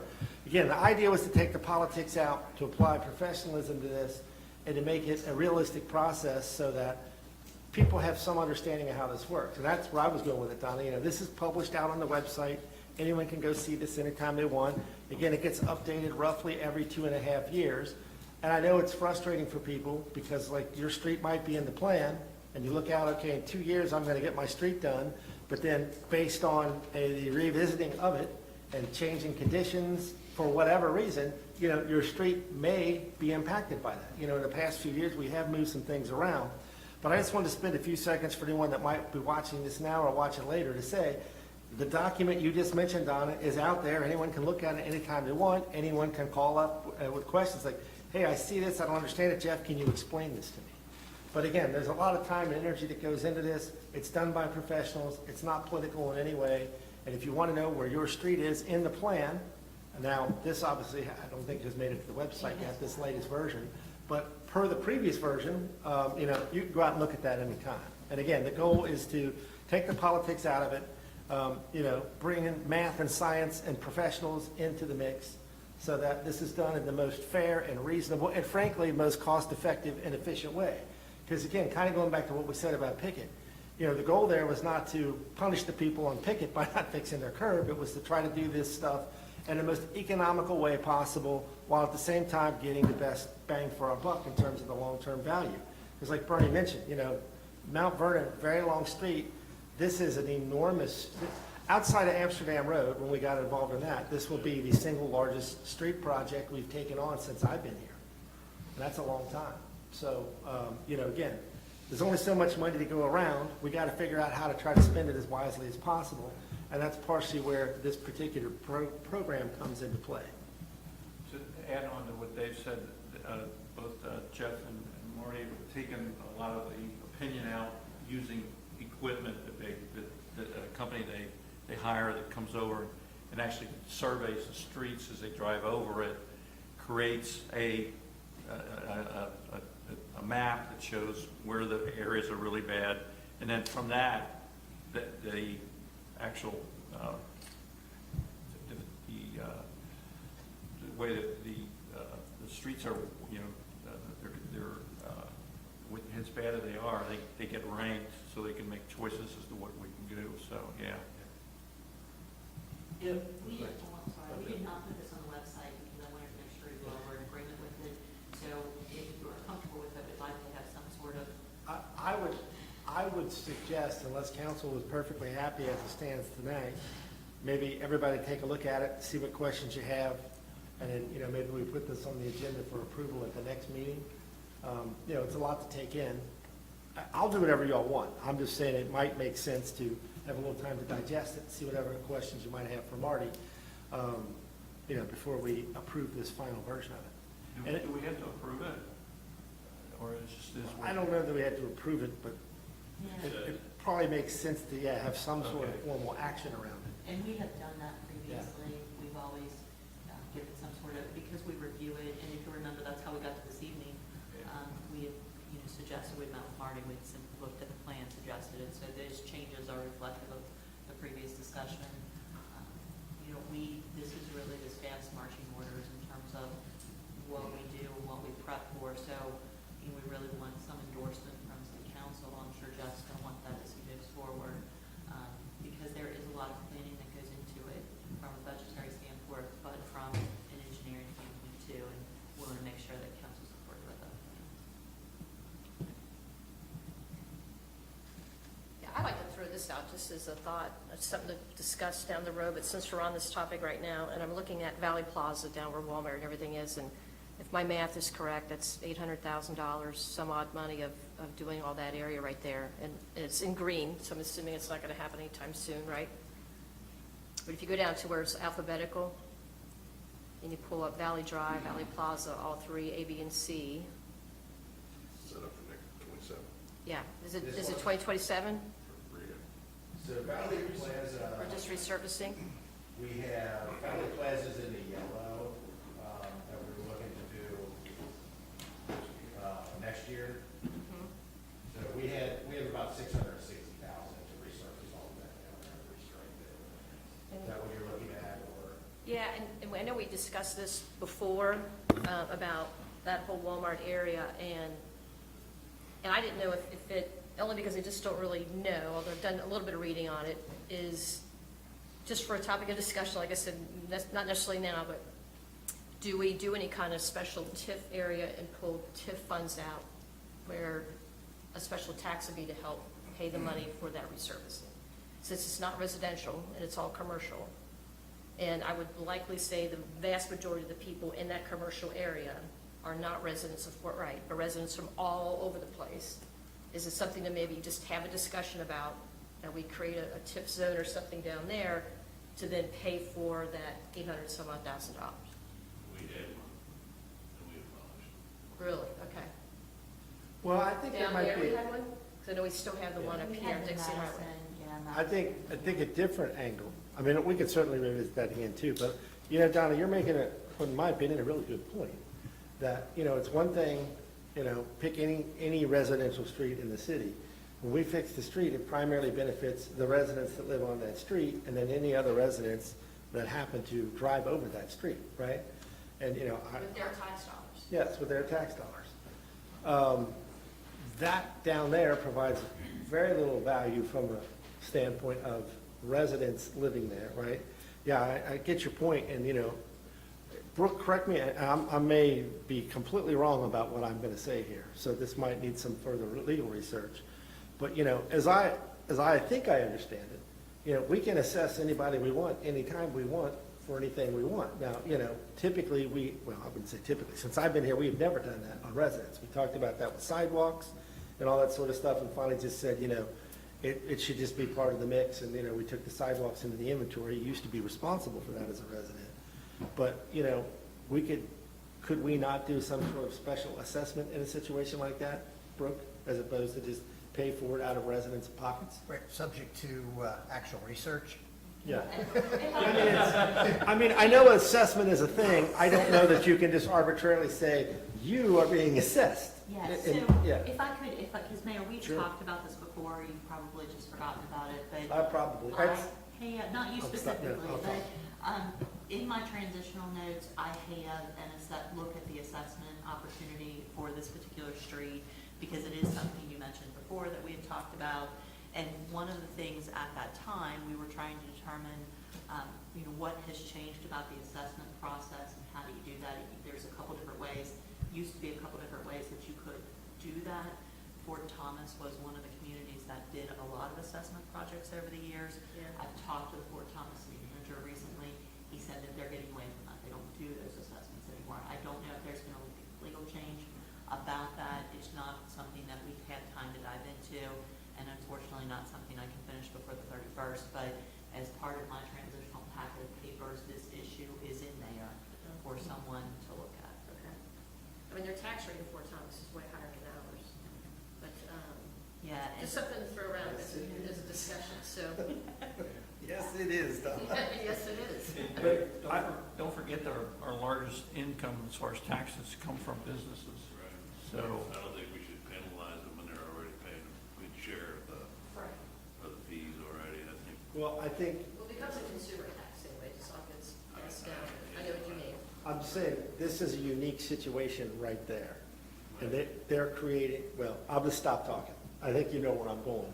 And it may not even be viable, but I'm just saying, while I think everyone here knows I'm generally for the least amount of taxes possible, I think that particular site creates a lot of extra resource consumption other than the taxes it generates at very little value to the average resident. So, well, they'll change it by putting drones in. yeah. Well, yeah, well, to that point, we charge Duke a franchise fee, Cincinnati Bell, the cable company. But they're using our right of way. So, Right. Versus, Why don't we charge Walmart to use our city airspace right away, charge them a franchise fee, and let me take it one step further, how about we charge Amazon to drive over all of our streets? So There's not a whole lot of difference there. let me, if I could, just for a minute, because I have done a little bit of research on this, not enough to say anything necessarily intelligent at this point. But I went to the airport and I talked to them. Unfortunately, we didn't get a good response from them about trying to assist with the drain issue. But I did ask, I had a meeting at the Water District yesterday, and I asked about their concern about drones flying over critical airspace and how that's going to be regulated, if they have any concerns. And they told me that they are concerned about that, and the FAA is coming out with new regulations that help control and regulate airspace that drones would be flying in, which is a concern for us. One of the things that I learned when I went to the airport and listened to them, a lot of their money comes in from landing fees. And for every plane that lands out there, they charge a landing fee as a tax. So my question is, can we not impose a landing fee for every drone that flies and lands as kind of a delivery service fee? Is there the opportunity to tax that service in some capacity? I think there probably is. You know, some communities across the country are charging for what they call local airspace. Other ones are doing different things. There's very specific statutes in Kentucky that provide for this type of service. But I think if you get out in front of that, and I talked to the City Managers Association about it yesterday, I told them I thought there was an opportunity to get together, charge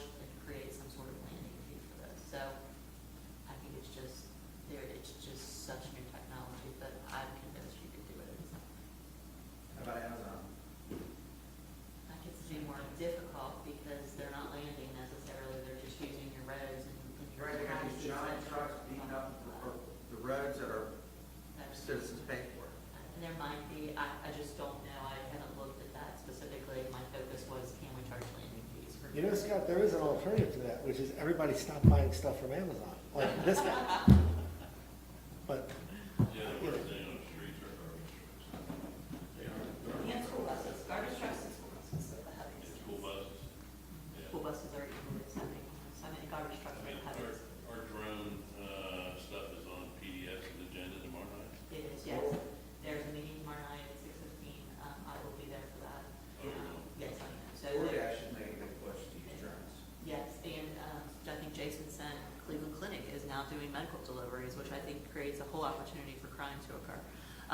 So, yeah, so drones, they're going to be an issue. Somebody dropped my oxycodone in the wrong house. And I hope the FAA. I'm hoping maybe someone will- In some cases. We're getting way off topic for you, sorry. aren't you glad you came tonight, Marty? Yeah. I better stop talking. Okay. Any other questions for Marty? All righty. Do you need me for anything else? I don't think so. I think that's everything. I mean, you're more than welcome to hang around for more witty banter and shenanigans. If I could just take a minute, I also would like to say thank you and congratulations to Jill. So when I first started working for CDS, you were at Taylor Mill, and I started working with you over there, so Yeah. that's close to 20 years now. I was going to say, I was going to ask how long that had been. Yes, it's been a long Almost 20 years time. ago, so other than a couple of years, my entire career, I've been working with you, so my job's definitely gonna be harder than having you here, I think, so.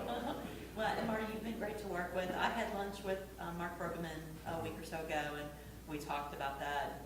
What a great asset you are to the community and to the cities, and you were to both of the communities I worked with. So greatly appreciate your work. You're fantastic to work with.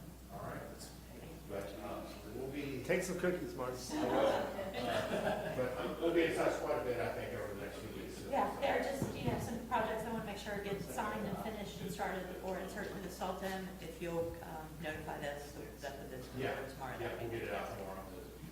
All right, thanks, everybody. Thank you. All right, we'll go back to the regular order then. First reading of ordinance 07-2026 regarding revocation of business licenses. You want me to explain this, Jill? This issue, so this issue has come up several times. We've talked about it. Ultimately, the question was, does the city have anything in place that allows revocation of an existing occupational license in the event of certain contingencies like non-payment of fees? And if you look at the short answer is the city does not have anything that allows revocation of the occupational license. What the city has is an existing ordinance that provides for an administrative hold on the issuance of new, not existing licenses in the event that certain things occur. In addition, I think it was Bernie said, can we add in some language that says not just our stuff, but state and county and other municipal delinquencies? So what the approach here was, go to our existing ordinance, which was 1/2024, which lays all this out, and the new language adds in state, county, other local taxes and assessments. And then it adds a new section that says if any of this stuff happens that would provide for an administrative hold to an existing license, you can suspend or revoke the existing license. So this addresses both the adding in the other, like state and county, as well as adding in the right to suspend or revoke. That's how I came up with doing it, and I think it works, subject to everyone's agreement. Actually, if we look at our delinquent tax rolls, we do have a couple businesses that are on there that owe tax money now. So this would directly affect them and say, hey, pay up or close down. I'm in favor of it myself. May I read it? Yes, please do. This is ordinance number 07-2026, an ordinance of the city of Fort Wright in Kenton County, Kentucky, amending ordinance number 01-2024, codified in section 110 to the business regulations of the Code of Ordinances of the city of Fort Wright, regarding an administrative hold on the issuance or renewal of any license, permit, or other approval if there are unpaid taxes, fines, or other violations, and adding new provisions permitting the suspension or revocation of any occupational license in the event of any conditions or circumstances which, had they existed at the time of the issuance, would have been valid grounds for the denial of the occupational license. All right, do we have a motion? Can I ask a question? Is there, I'm trying to see if there's a warning that goes out prior to this In revocation. Section C That's what I'm, yeah, in Section 3, paragraph C. yeah. It says gives it the city may. the discretion to do that, but Okay. doesn't bind the city. I mean, there could be circumstances. These typically, allow the city discretion Do you to. feel like they've gotten enough notice? So you raise a really good point, Margie, and I've always tried to take a very light touch since I've been mayor with finding people and, taking aggressive actions like this, as you all know. Not everyone always agrees with me on these topics, but I think we want to, give people every opportunity to do the right thing and only bring in the enforcement when they just simply will not do the right thing. So if I understand what you just said, Brooke, we have the option to send a notice or just go straight to, That's right. yeah. The So- city can If I send. could just say Yeah. something before Brooke, I didn't mean to interrupt you. No, it's okay. I think the important use of the word may, in my opinion, becomes critical because getting people to pick up certified mail to confirm that they received it, I always think it should be your policy that you are notifying them and you're creating that trail and you're making that effort. But there's too many times people will say, well, I didn't get that, it didn't go to me, it got lost in the mail. That kind of takes that opportunity away. It should always be your policy to go above and beyond the train ratio. But I wouldn't cut yourself into And that's where I'm going with it. As long as it's optional, it will be my policy as long as I'm mayor, that unless there's some extremely egregious action that requires immediate action on our part, yeah, we're gonna try to notify them and tell them, hey, this is coming, pay your taxes, right? I would never just immediately leap to, we're gonna revoke your license, unless they're already like a chronic offender on something else or something like that. Doesn't mean some future mayor might not do it different, but yeah, I'm totally on board with what you're saying. The notifications that we're sending regarding unpaid taxes, should it have, can we add like a notice on that that says, and if the city has the option to revoke your business license if you don't pay? So we're already sending them a notice. I think that's a good idea. I think that can certainly. Yeah, I a think disclaimer, that yeah, that that we probably can do should it. go Then in we've done everything we can. Right, I agree with Margie. I think you put it in, because when we have the taxes, there are 3 or 4, city-generated notices before it comes to me. And we've tweaked that around now to add in not only the interest, but we've got attorney fees ongoing, and so they're all full notice. So I would put it on the bottom of the city-generated notices. I think that's a great There's idea. no ability to do that.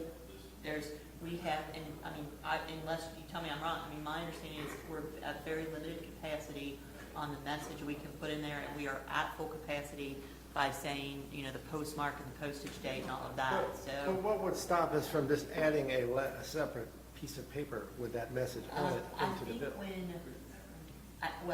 if Okay, it's so a revision to the let's bill. not try to solve this So, now. yeah. Let's just level set here. I think we're saying, I'm on board with what you want to do, Margie, and however we can communicate that to people within reason, we'll do it. And again, as long as I'm sitting in this chair, I'm going to try to give people every opportunity to do the right thing without immediately going to finding them or revoking their license or whatever else. So, It just may carry more weight. yeah. I think, yeah. Just come up with some basic language and disclaimer about what happened. But they're saying that software won't allow it. It can't go on the tax bill, but if we're just talking about delinquent bills, we can control the modification of that, so yeah. So And we we'll will, work it out. once council passes this, we will obviously publish this information on the website. We can send it out to the registered businesses, we'll put it on our social media. And like I said, the goal would be to give people the option to do the right thing. All right, so any other discussion? I just want to remind that this is in addition to revocation of the ABC license also, so you still have that ordinance too. That's the second one. 2024. Yes. So do you need a motion on? Yes, first reading? motion for ordinance 07, 2026. I'll make a motion, we approve that. All right, do we have a second? So we got Wessels and Collins. Any additional discussion? All right, roll call, please. Mr. Wessels? Yes. Mr. Collins? Yes. Ms. Ross? Yes. Mr. Wall? Yes. Mr. Weber? Yes. Ms. Witt? Yes. I do have one question, Rebecca. Is this applicable to businesses that are delinquent in 2025 or anything moving forward? It's not made retroactive. I would think retroactive is not, It's not part Not of a it, thing. so it's, okay, so I just wanted to see. I think. We can still send it over there. I I know you're thinking about it. just wanted to know how far it Well, goes. Well, yeah, so if they're delinquent now, they'll probably be delinquent next I time. would anticipate that. And now you have an ordinance. Okay. all right, second reading of ordinance 06, 2026, installation of new stop signs. Okay? I'm gonna excuse myself just to eat a cookie. Yeah. There you go. Ordinance number 06-2026, an ordinance of the city of Fort Wright in Kenton County, Kentucky, amending various sections of the traffic code of the city of Fort Wright to amend listed stop signs, amending chapter 70 to 75 of Title 7 of the city of Fort Wright Code of Ordinances. So do we have a motion to approve the second reading of ordinance 06, 2026? I'll make a motion. Wessel, second. I'll second. Weber? So we got Wessels and Weber. Any additional discussion? All right, roll call, please. Mr. Wessels? Yes. Mr. Weber? Yes. Ms. Witt? Yes. Mr. Collins? Yes. Mr. Wall? Yes. All right, municipal order 02, 2026 regarding a penny rounding policy. Yes, I had presented this to you before and asked you to take a look at it. I didn't hear any response. I did have Ben look at this also. We just want to be able to account for if people are paying in cash and pennies are not available at some point. We have a penny rounding policy. This is what we're proposing. It would not be applicable to transactions that people pay in check or on credit card. It's only if you are appearing in cash or in person and we are accepting cash and we do not have pennies. Okay, you want to read it, Brooke? Yes, sir. This is municipal order number 02-2026, a municipal order establishing a cash rounding policy for city transactions when pennies are unavailable. Okay, do we have a motion to approve? I'll make it. I'll second. All right, Wall and Collins, any additional discussion? Have a quick. All right, roll call, please. Mr. Wall? Yes. Mr. Collins? Yes. Ms. Ross? Yes. Mr. Weber? Yes. Ms. Witt? Yes. All right, Leave it there. motion carries. Yeah, leave it there for Bernie. Leave it there for Big Eagle. He'll want some pictures, I'm sure. Okay, resolution 09, 2026 regarding participation in the LIN program. Yes, if you'll remember, Ms. Peters came and presented on this program, and you had indicated you wanted to be part of the program, at least in a trial capacity. So we have worked up this language that would, we think, go hand in hand with the interlocal that's been signed by other communities and allow us to participate in it. One thing that I had wanted to make sure we were addressing specifically is the term of the contract, which would be for this fiscal year and next fiscal year, terminating on June 30th of 2027, so a 2-year period, and that we had a very clear understanding of what our financial commitment was. I had Ben go out onto the opioid abatement website and identify what we are scheduled to receive from the various companies. It's part of this applicable settlement fund, and we believe our contribution for that 2-year period is $19,276.36. And again, this is money that's allocated from the opioid funds. We do have those funds earmarked and set aside separately, and we think that we should do the 2-year trial of that program and see how it goes. The chief has already been, I think, meeting tentatively with those individuals to. Yeah, they're coming to our post meeting on August 19th to meet with all the police officers and explain the program. And we've already used them 12 times so far. And what is Just various different things with a couple of calls with children, domestic violence, stuff like that. And they've done very well as far as like giving resources to the people involved in those things. So it's working out good. Now, in full disclosure, Brooke prepared this at the county's request that we do the document. I have sent it to them, and they are still reviewing it.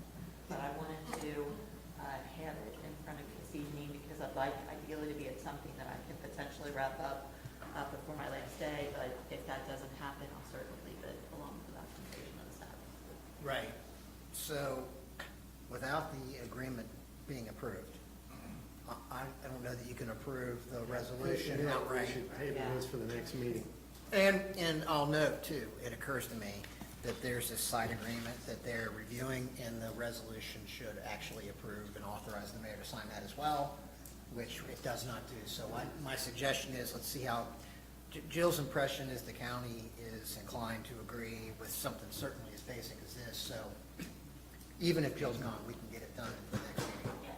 As long as the county agrees with it. I'd like to change the resolution to add in approval of the side agreement as well. Yes, of course. And one of my last asks on the 31st will be to provide you with an agenda for the September meeting, so the mayor doesn't have to do that. So I'll just roll this forward. Thank God, that would be a disaster. Can we make a resolution to pass this the way it is and allow you to add that information to it, and then Dave can sign it? Why don't we just wait? That would save some time. I'm good with waiting, whatever you want to do. I think it's fine to wait because the county's providing the service to us. We're going to pay them retroactively and make it official the first. They're still Okay, going then to. I'll make a motion to approve this resolution as it's written. Is there a second? I'll second it. All right, so I don't think you can approve it as written because we don't have the agreement that defines the amount and the trial basis agreed to by the county yet. It's Okay. premature. If you were to pass this resolution, it would be subject to approval of the county and execution of the agreement. And in the grand totality of things, I think it's better waiting. And let's get it all together.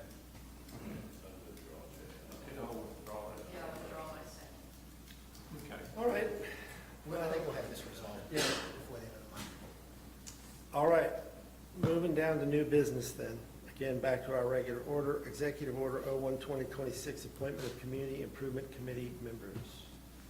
Yes, so at the last meeting, we discussed adding Councilmember Ross to the Community Improvements Committee, and then the mayor, you would be reappointing Scott Wall and Margie Witt to that committee also.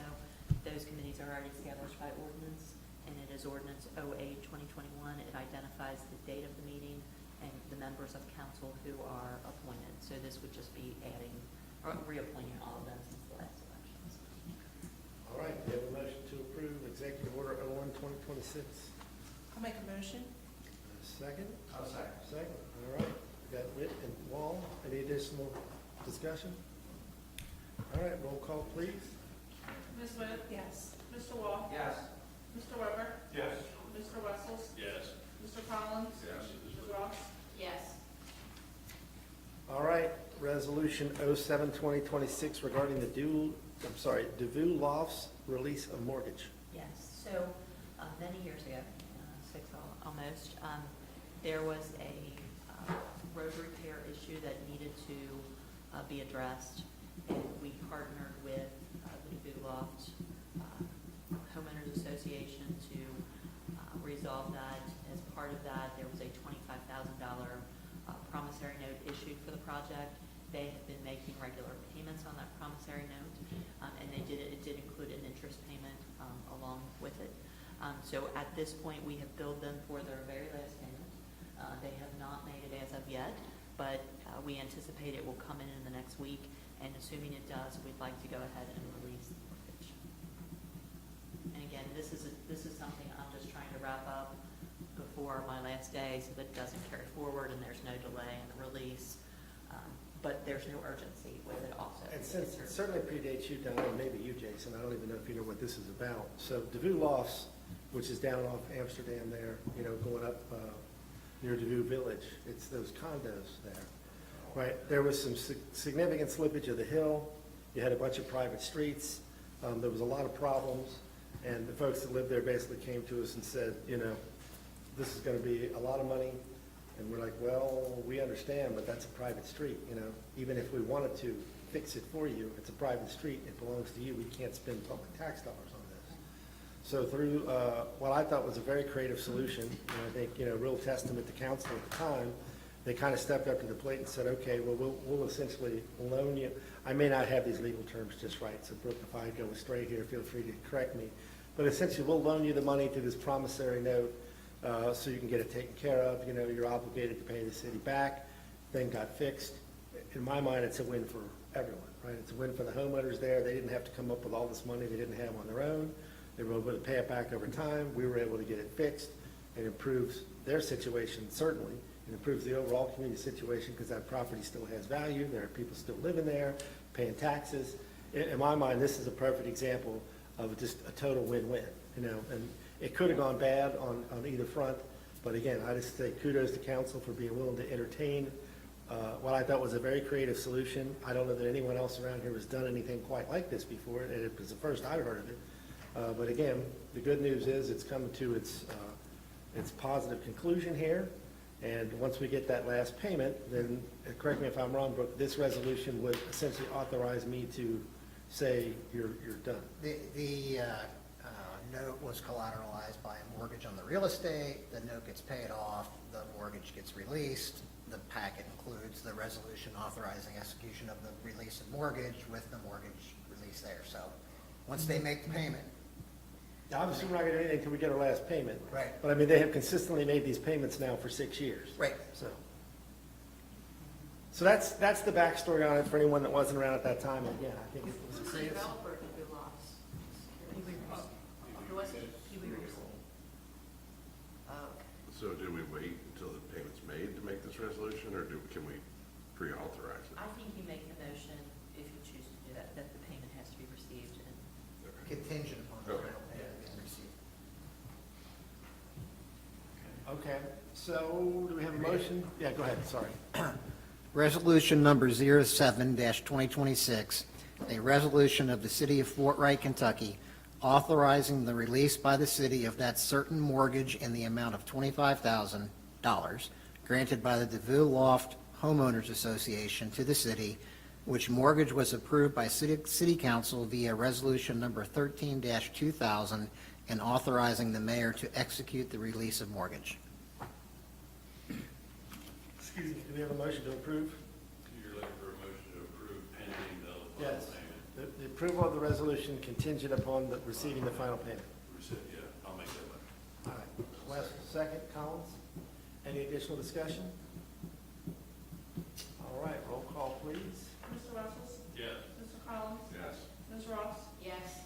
Mr. Wall? Yes. Mr. Weber? Yes. Ms. Witt? Yes. All right, motion carries, and I think that's everything. Since we've kind of bounced all around, I'm just reviewing the list here. I believe we have covered everything under unfinished business and new business. So with that, we'll go to committee reports. Community Improvement Committee, you guys got anything? No updates. Since we just met initially and Donna was just added to the committee, just a note that Donna and I are actually both out of town for the meeting in August, so we will not have another meeting until mid-September. So since Mark just brought that up, will we have a quorum? And it's only a caucus meeting anyway, but is everyone else going to be able to make the caucus meeting? All right, good. Okay, any questions for the Community Improvement Committee? If not, we'll just keep on trucking. All right, Finance Committee. Okay, we just had a meeting earlier. We discussed delinquent properties and taxes, and we've got, Shelley has gotten in through efforts that 2 more payments, which is good. We decided that 2 of the properties would not be worthwhile for us to go after them because the amounts were so small. It would cost us more to do it. So we were intending to bring before council at some point of the ability to charge those 2 off. And then we looked at the some of the expenses for Kennedy project for the salt dome, and we discussed finances, how we're gonna finance those kind of things, and that's pretty much what we talked about, so that was it. And we had Steve there, he's, Jill has, Interim city administrator. that's right, Jill has a list of, I do, and we can do it now, is how we do it, we can do it now, or we can do it under department report. no, I say you do it, because you're gonna put it in the form of an ordinance, correct? Yeah, we probably should put it in form of ordinance, that's Right, probably, I would yeah. think, right. Yes, And then- that's, yeah. Right. We have And a then charge off that we'll need to make for, unbooked. the other thing too is we did have was it a bond that came due, Jay? Or was well, we did, the scars came due, and we had to make a quick decision, last week that we had to reinvest that right away.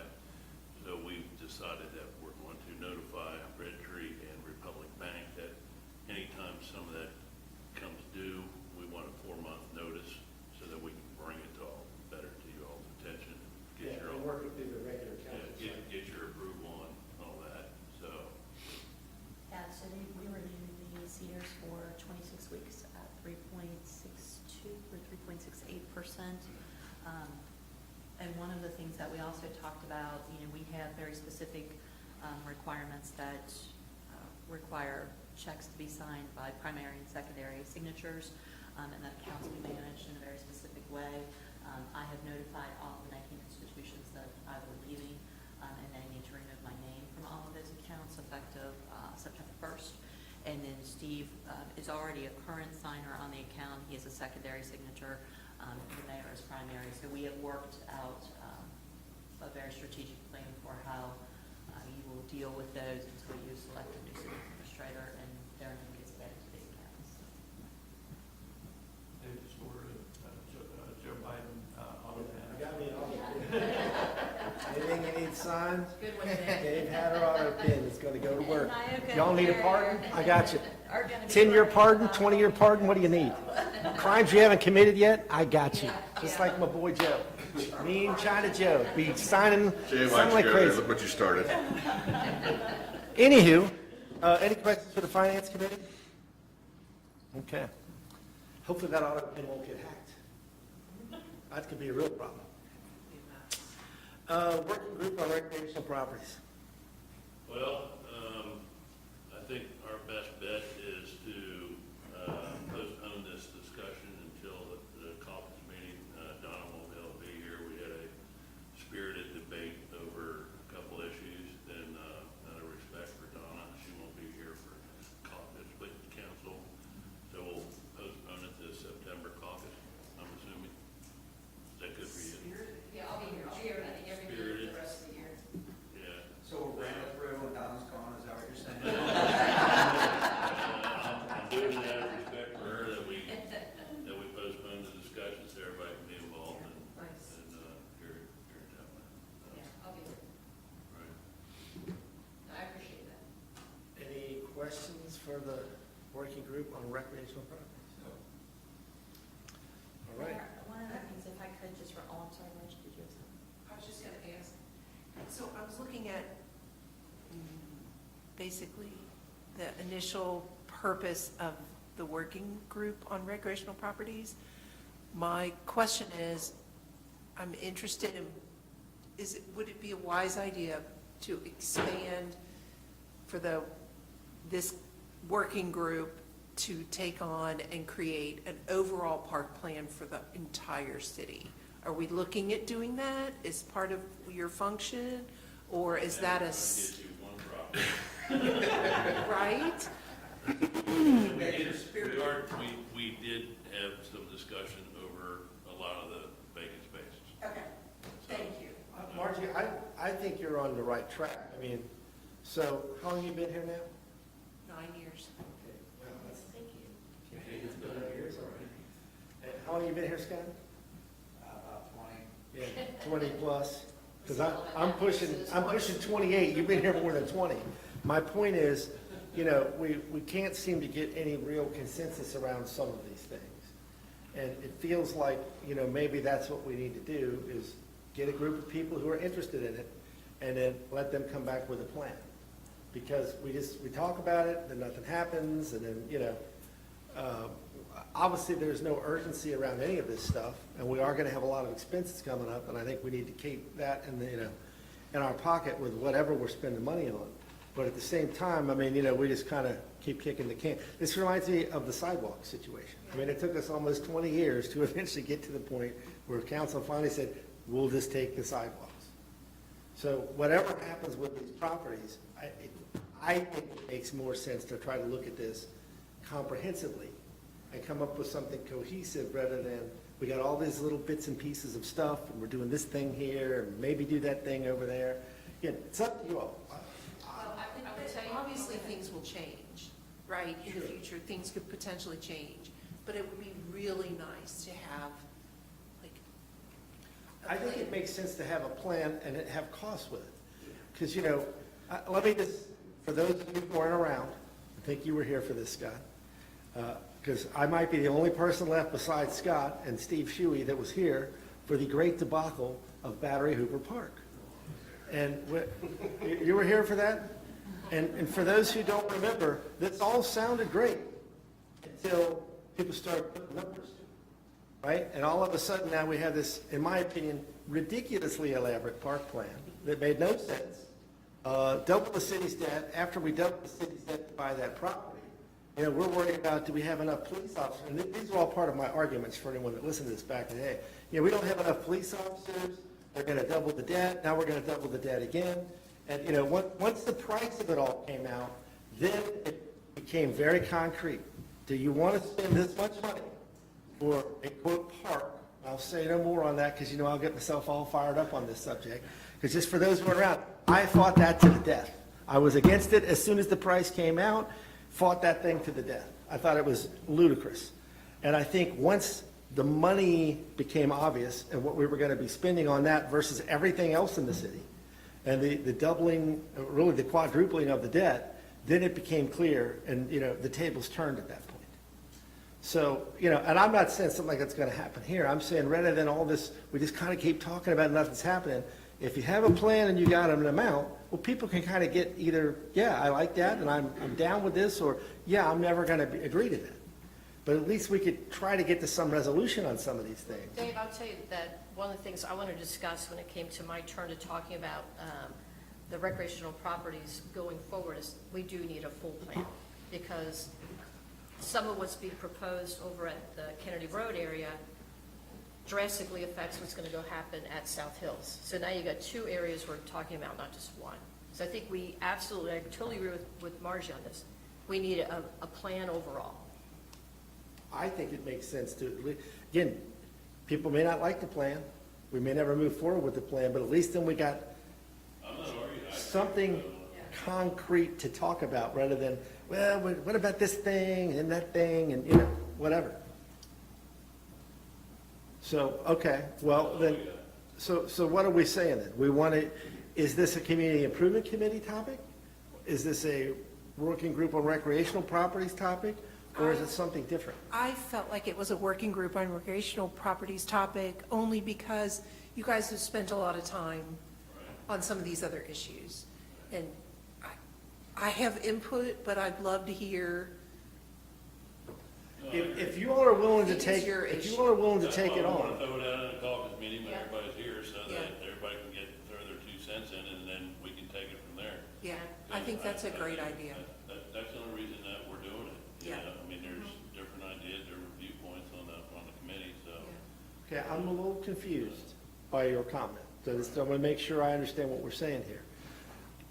Correct me if I'm wrong, Margie. What you're asking for is this working group on recreational properties would take it on as a task to come up with an overall plan for all properties. What I think you're telling me is there's going to be some conversation at the next caucus meeting. I'm not saying that shouldn't happen. I agree with that, but we want to hear what you all want, Okay. direction They you want us want to our go. input We don't to want to create a do plan. a big master plan and all of a sudden majority. I'm good with that. So the committee, working group for recreation and properties. Yes. That's a mouthful. Is willing to take on this task of ultimately, Dave, we have. It's just, there's steps in the process that, you can't go over one without the other. It's kind of the way we are right now, so. I don't agree with their plan, so that's what's holding everybody up. Just throwing it out there. So that's why we need input from everybody else, because truly, whatever's gonna happen at Kennedy Road may or may not drastically affect South Hills, which then may or may not affect Battery Hooper. So we need an overall plan, and I think it's very smart that we all get together in a caucus meeting to discuss that. Works for me. Perfect. All right. If there's nothing else, Jill, you got anything to add from your report? The only thing I want to add is that the Board of Ethics is not scheduled to meet until October again. There is a report that is due about their activity at the end of October. I've left it in my transitional notes. Tim is aware of it also because he's chairman of the board, but you also are going to have at the caucus meeting some changes that we're going to present to you and propose for the ethics policy. I would recommend to you once you review that, and we'll talk about that, but just so you know that that's coming. You'll need to engage with your ethics board. I'll leave the note for it. Any other questions for Jill? If not, since it's sort of relevant to what the CA report, I got a few things I just want to update you on here. Okay, first off, as a reminder, we've had 5 candidates apply for the CAO role so far. All of their documentation is out in SharePoint. I created a spreadsheet where I'm kind of cataloging this out there. You all should have received an email from me with a link to that.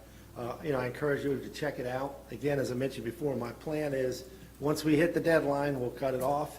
I'll kind of make an initial pass through everything. Now, I would also say, since you guys have access to this stuff, if you see someone in the list that you think is just absolutely stellar and you want to make sure I take a hard look at them, or vice versa, let me know. But my plan is to go through an initial cut, pick 4 or 5 candidates I think are good choices, do some initial interviews with them. If I like them, then invite you all to come in and, have your opportunity to talk to them, see what you think. So that's my current plan at this point, but stay tuned as these things are coming in. I'm trying to let you know and put that stuff out there in SharePoint so you can see it. And again, guidance, insights, whatever, are appreciated early in the process, so hopefully, again, I don't want to rush this. As I said before, Jill's done an amazing job. She's going to be super hard to replace. It's important to get someone in that role sooner rather than later because I don't want to do it and frankly can't do it at the level Jill is doing it for sure. But I also don't want to rush, right? We need to get someone that's going to be the right fit culturally, the right fit experience-wise, the right fit trust. It's a critical role. So I don't want to rush, but at the same time, I want to move as quickly as we can. So again, if you guys could look at that stuff as it's coming in and provide the insights, and also if you could help me promote the position, that would be super duper. The other thing I was going to say is Jill touched on some of this, we're trying to get as much stuff finalized while she's here, especially the critical stuff, anything related to finances, payroll, that sort of stuff, the stuff where we can't afford mistakes. Probably in the interim, although we will have the trusty Steve Shuey at the helm, steering the ship, and I have all full confidence in Steve, chances are between the two of us, we might drop a few balls along the way, because again, I know maybe 1/1,000,000th of what Jill knows. So, we're working on sort of the critical list. I'll share that with you guys, and again, for any input there of things you think we're missing or something. But, grace would be appreciated during this period of time, because I'm sure it will get a little bit tricky. I had one other point I wanted to make, and I don't remember what it was, so it'll come back to me later, I'm sure. So unless you have any other questions for Jill, we'll just keep going. I do have something Yeah, for my go ahead. report, if we're moving into that. Yeah, go ahead. Okay. So just as an update on the playgrounds at Kennedy, it was supposed to start today. Unfortunately, there's been a shipping delay on some logs that were part of the play structure, so shipment is not supposed to come until a couple days later. They're now hoping to start on Monday. So one of the things that Mott's contacted us with was the ability to install a hopscotch pattern into the safety surface if we wanted to do that. It was free of charge. A decision had to be made, and I'm sorry if you hate it. It's the outgoing. I'm sorry I did it. But I did authorize them to put the hopscotch pattern in. Bernie and I are going to be the first hopscotchers. So it will not have numbers on it, but it will have a pattern. It will be embedded in the safety surface, and I picked The light green, the dark green, and the eggshell color, which is the lighter color, that color like that's in the 3 and the 4, that's really what the safety surface looks like. It's not the green. So I just didn't want it to be a surprise at the end of the month when obviously you got a hopscotch thing in there. But that decision was made, didn't cost you anything. I hope that you're okay with it. I'm going to call ESPN 74 and have them come, and it's going to be me and you. Hopscotch deathmatch, Bernie. World ESPN champion. 74, that's right. Extreme hopscotch. This project is slated to be finished August 21st, so we're hoping, barring bad weather, that playground will be open August 21st. We still will have to do fencing. Fencing is ordered. We're hoping we have an install date soon, and then we'll have to do landscaping. So still targeting August 31st as the final completion of the project, but we might carry over a little bit on fencing and landscaping. But that's it. Happy to answer any questions you have. I talked to Jill a bit about the landscaping. I don't think you probably can't do it or should do it, probably. No. Right, but I recommend it Showplace. But I'm happy to take a look Sure. and give a recommendation. Jeff and I can figure out. Yeah, and so we met with Verdanis the other day, Joey Hood from their landscaping department. He's going to prepare a paint plan. Jeff is supposed to meet with you about it. Once they have it, we just don't have it back yet. So.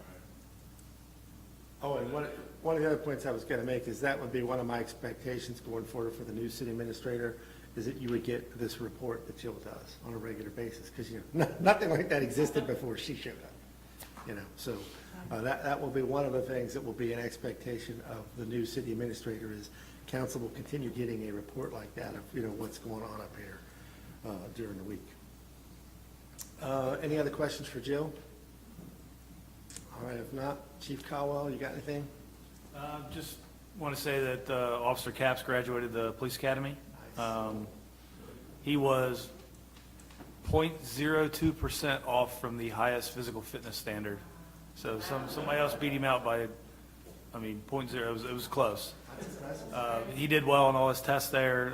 The coordinators gave him good accolades while I was down there for the graduation. He's currently on his FTO field training process right now on day shift. So if you see him out, make sure if you get a chance to, say hi to him and welcome him aboard. He'll be on day shift for a few weeks, and then we're going to transition him to night shift, and he'll be trained there for a few more weeks before he's cut loose. Okay, that's He's great. on my hopscotch team. You don't want to pick me for sure, so. I want, that's fine. You get him, I'm getting Rob Griffin, because if you guys get ahead, I'm going to have him judo you right off the field. There you go. Any questions for Chief Caldwell? Lord. Okay, Chief Shuey, you got anything? Just two things. Jill and I, a week and a half ago, interviewed a young man for a firefighter paramedic part-time position, and he accepted the position, so we'll be bringing him on board within the next week to fill one of those positions. I think we still have 2 positions open that we would like to fill if anyone's interested. The second thing is, I just got the packet. Mayor, myself, and Jill have gone back and forth about offering a flu shot hosting here at the city building. It's either going to be in September or October. I got the packet this afternoon. We're teaming up with Walgreens to do it. There's no cost to the city. They deal with your insurance directly.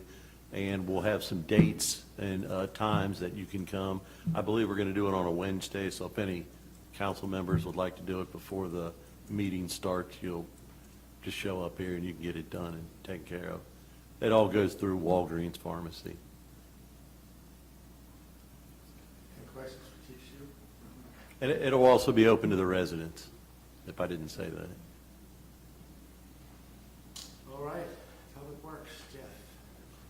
Yeah, I think we touched on a lot of this stuff already tonight. Road project is started, they started Monday. First pour went down today. It looks really good. Kennedy Phase 1 is wrapped up. They got seed down yesterday, with the exception of one area where the playground folks are going to be able to access. And they're expecting that to start on Monday. Salt storage building excavation's underway, and their completion date for that is the 24th of this month, and then we're hoping to rock and roll with the structure. So that's really all I got. We kind of touched on all of it already, but there you are, again. Questions for Jeff? All right. Carrie, you got anything? No, just, getting ready to start on the, letters to be sent out for the employee appreciation thing. You got any questions about that? And I did speak to Republic Bank, and they indicated that they would go and sponsor the event for this November again, so that's, like for our turkey one. Oh, turkey log, Jill. The turkey log. What's the date on that? We gotta put that in the calendar. It's always the Wednesday before Thanksgiving. I've had a turkey log every year for Thanksgiving for a long time. Yeah, turkey log. Can't beat it. Naoki, you got anything? Nothing outside my report. All right, Brooke? There's still this email from the top of St. Anthony. Yeah, they decided not to It is talk. it. That was Lance. Oh, So- that was that. Oh, is that And he it? said he talked to Jeff and So that's, he's good. What's gonna come of that? Just, He wants to repaint the line up there. oh, so then, Yeah, I looked at the picture, I was like, where'd the yellow line go? We'll repaint the line. There's a sign there. so sign both of that- them shouldn't be parking there, correct? Pardon? Both the pickup truck and the trailer No, and the they should not Amazon? be parked there. Oh, There's a sorry. I think sign that up was just there. coming out. Oh, you think, oh, okay. Pardon? Because I think I know who that person was with the pickup, the black pickup truck and the trailer, because he does a lot of the lawns in Glengarry. Yeah, I mean, like I said, there's a sign there that says no parking, but, That sign does no good. right. Okay. It ought to just Signs say just park become here. I think that's the indication. And if you want, I can text him. He wasn't there, I didn't see him in the picture, but I saw his, Yeah. one of the guys he works, Yeah, that works for him. We'll freshen up the line and hopefully that helps. you know, a good fix for that is when you see it, is call up here and let them go over and give them a ticket and Well, they'll I stop mean, doing it. it's a persistent problem. I live on the street. Okay, yeah. It's nonstop. It's not one person. Lady lives 3-4 houses down the street, comes up to see her friend that lives on the corner, parks there. So here's what we'll do. We'll repaint the line and then they'll start giving people tickets. That would be excellent. That, we can, Call us, yeah. let us know. Well, I mean, I'll ask them to look for it, but yeah, if you see someone parked there, you know, again, we'll probably start out with warnings, but I got no problem saying, you know, you see the same car parked there It's twice, every hammer it. single day, somebody's parked up there. And if you're trying to turn in the street and somebody's trying to turn out, Yeah, I get it. there's nowhere to go. We'll see if we can't resolve that problem for you. Okay, employee recognitions, et cetera. So let's see here. We got a couple. Well, we're doing another Hawksworth blood drive. We've, I think, been pretty successful with this year. I think I shared the stats from the last one with you guys, but obviously it's successful enough that they want to keep coming back. So, you know, I would just encourage folks, if you can, give blood. It's a great way to help save lives. And the date of the blood drive will be September 4th from 2 to 4 here at the city building. They'll have their bus. I mean, they prefer that you schedule an appointment just so they have some kind of idea of the load, but I know generally they'll take walk-ins if you just show up. And you can get this sporty-looking shirt here. You know, I'm a regular donor, and I always take the crazy shirts because my wife generally hates them, and I like to wear them to drive her nuts. Like the weird FC Cincinnati Hawksworth shirt that is really quite spectacular. She loves it when I bust that bad boy out. So, yeah, I would encourage you all to give blood, support Hawksworth. They're doing important work here in the community, and we're happy to support them. So we'll publish this through the social media and the sign and all that sort of stuff. Annual Shred Day, again, this year will be September 19th from 9 a.m. to noon here at the city building. This is done in conjunction with Rudler. They've been a great partner on this now for many, many, many years. So Rudler is a Fort Wright-based business accounting company, and they've sponsored this thing now for as long as I can remember.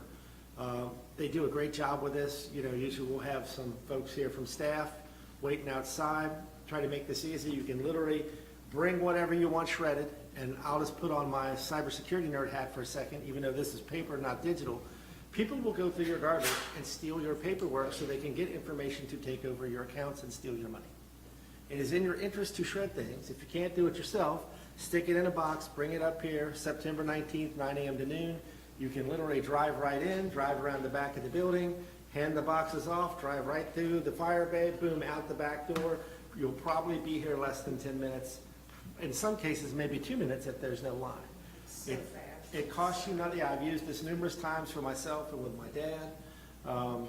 It's a great value to the community. It costs you nothing as a resident. I encourage you to take advantage of it. Again, we'll share this stuff out through the social media and all that sort of stuff. But again, huge thank you to Rudler. They've been a great partner on this for a long time, and we really appreciate their support. And then we have a thank you for Chief Caldwell here. If I can get this to load. Florence Police Department. Yeah, okay. Chief Caldwell, the Florence Police Department wants to thank you and your officers for the assistance during the funeral procession for Officers, Inc. Our department, along with his family, are very appreciative. We could not have done it without your help. Thank you. I can't read his name. Yeah, Chief Mallard. I want to take a second here to talk about something that happened, because I think the Fort Wright Police Department did a great job, and I don't think we've really talked about it here, and I've been kind of working on some kind of press release about it. I think most of you probably know we had a couple of swatting incidents. People may ask, what is a swatting incident? Swatting came about originally from the video game world, where someone got pissed off when they lost a video game and called the police on the person they were playing against in this video game. It said some horrific thing was happening. SWAT team shows up. This has happened all across the country numerous times. People have been killed. It's a bad thing. It's a serious crime, in my opinion. And unfortunately, it happened here twice. Chief Caldwell, I'll let you maybe add a little color to this.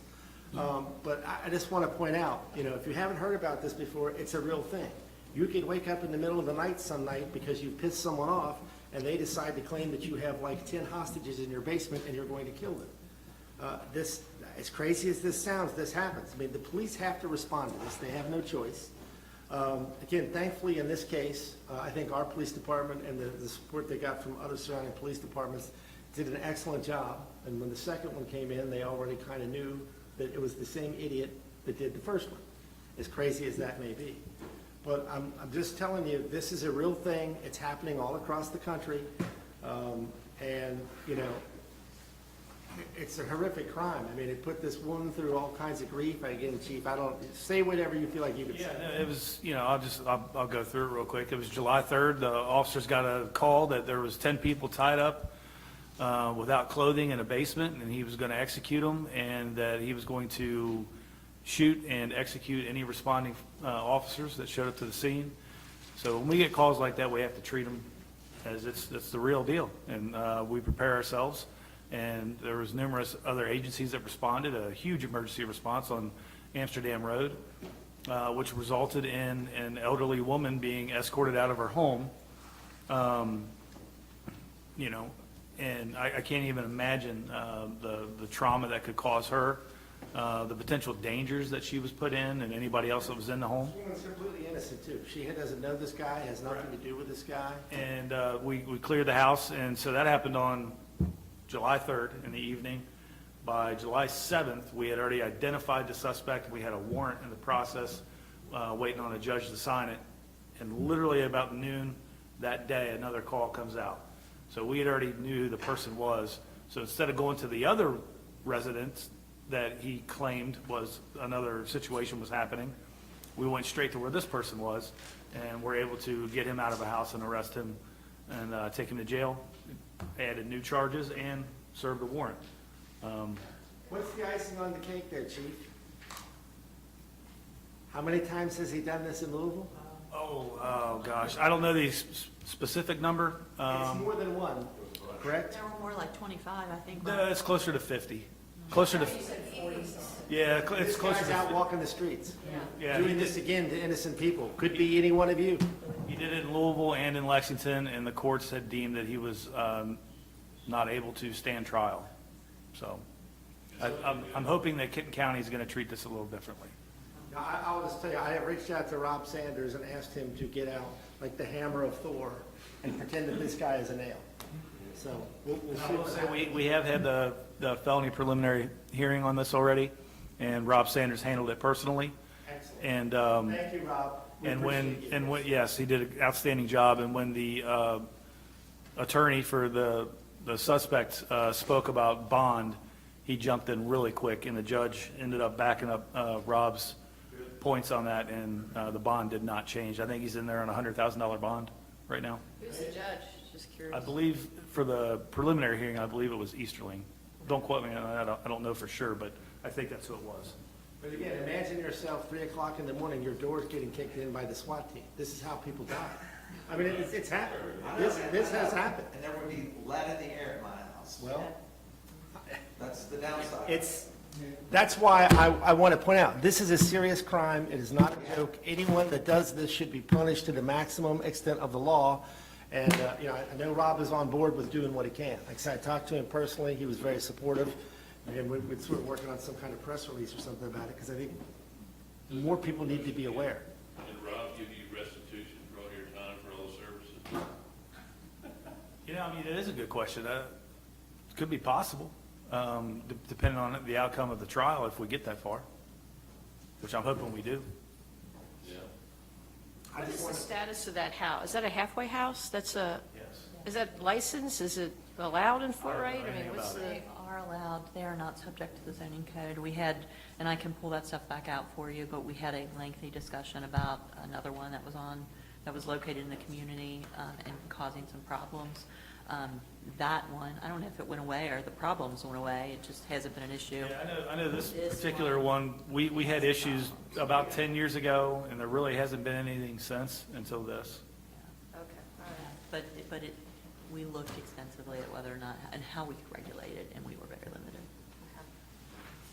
All right, if there's no other questions, then that concludes our meeting, but we do need to have an executive session.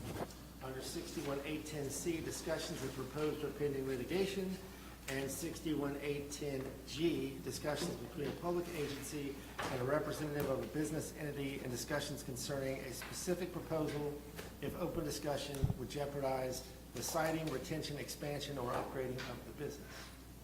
So, all right, so motion to go into executive session under 61.810C and 61.810G by Wessels. Do we have a second? I'll second. I had second by Witt. Roll call, please. Mr. Wessels? Yes. Ms. Litt? Yes. Mr. Collins? Yes. Ms. Ross? Yes. Mr. Wall? Yes. Mr. Weber? Yes. All right, so we'll give everyone time to clear out here, And I just want to thank everybody again. It's been an honor and a privilege. Thank you so much for the gifts and the kind words. Also, one last thing before I leave, I will send your September newsletter out. If you have content that you would like me to include in that, please let me know. Hopscotch. Jeff, we need to pick a date before that.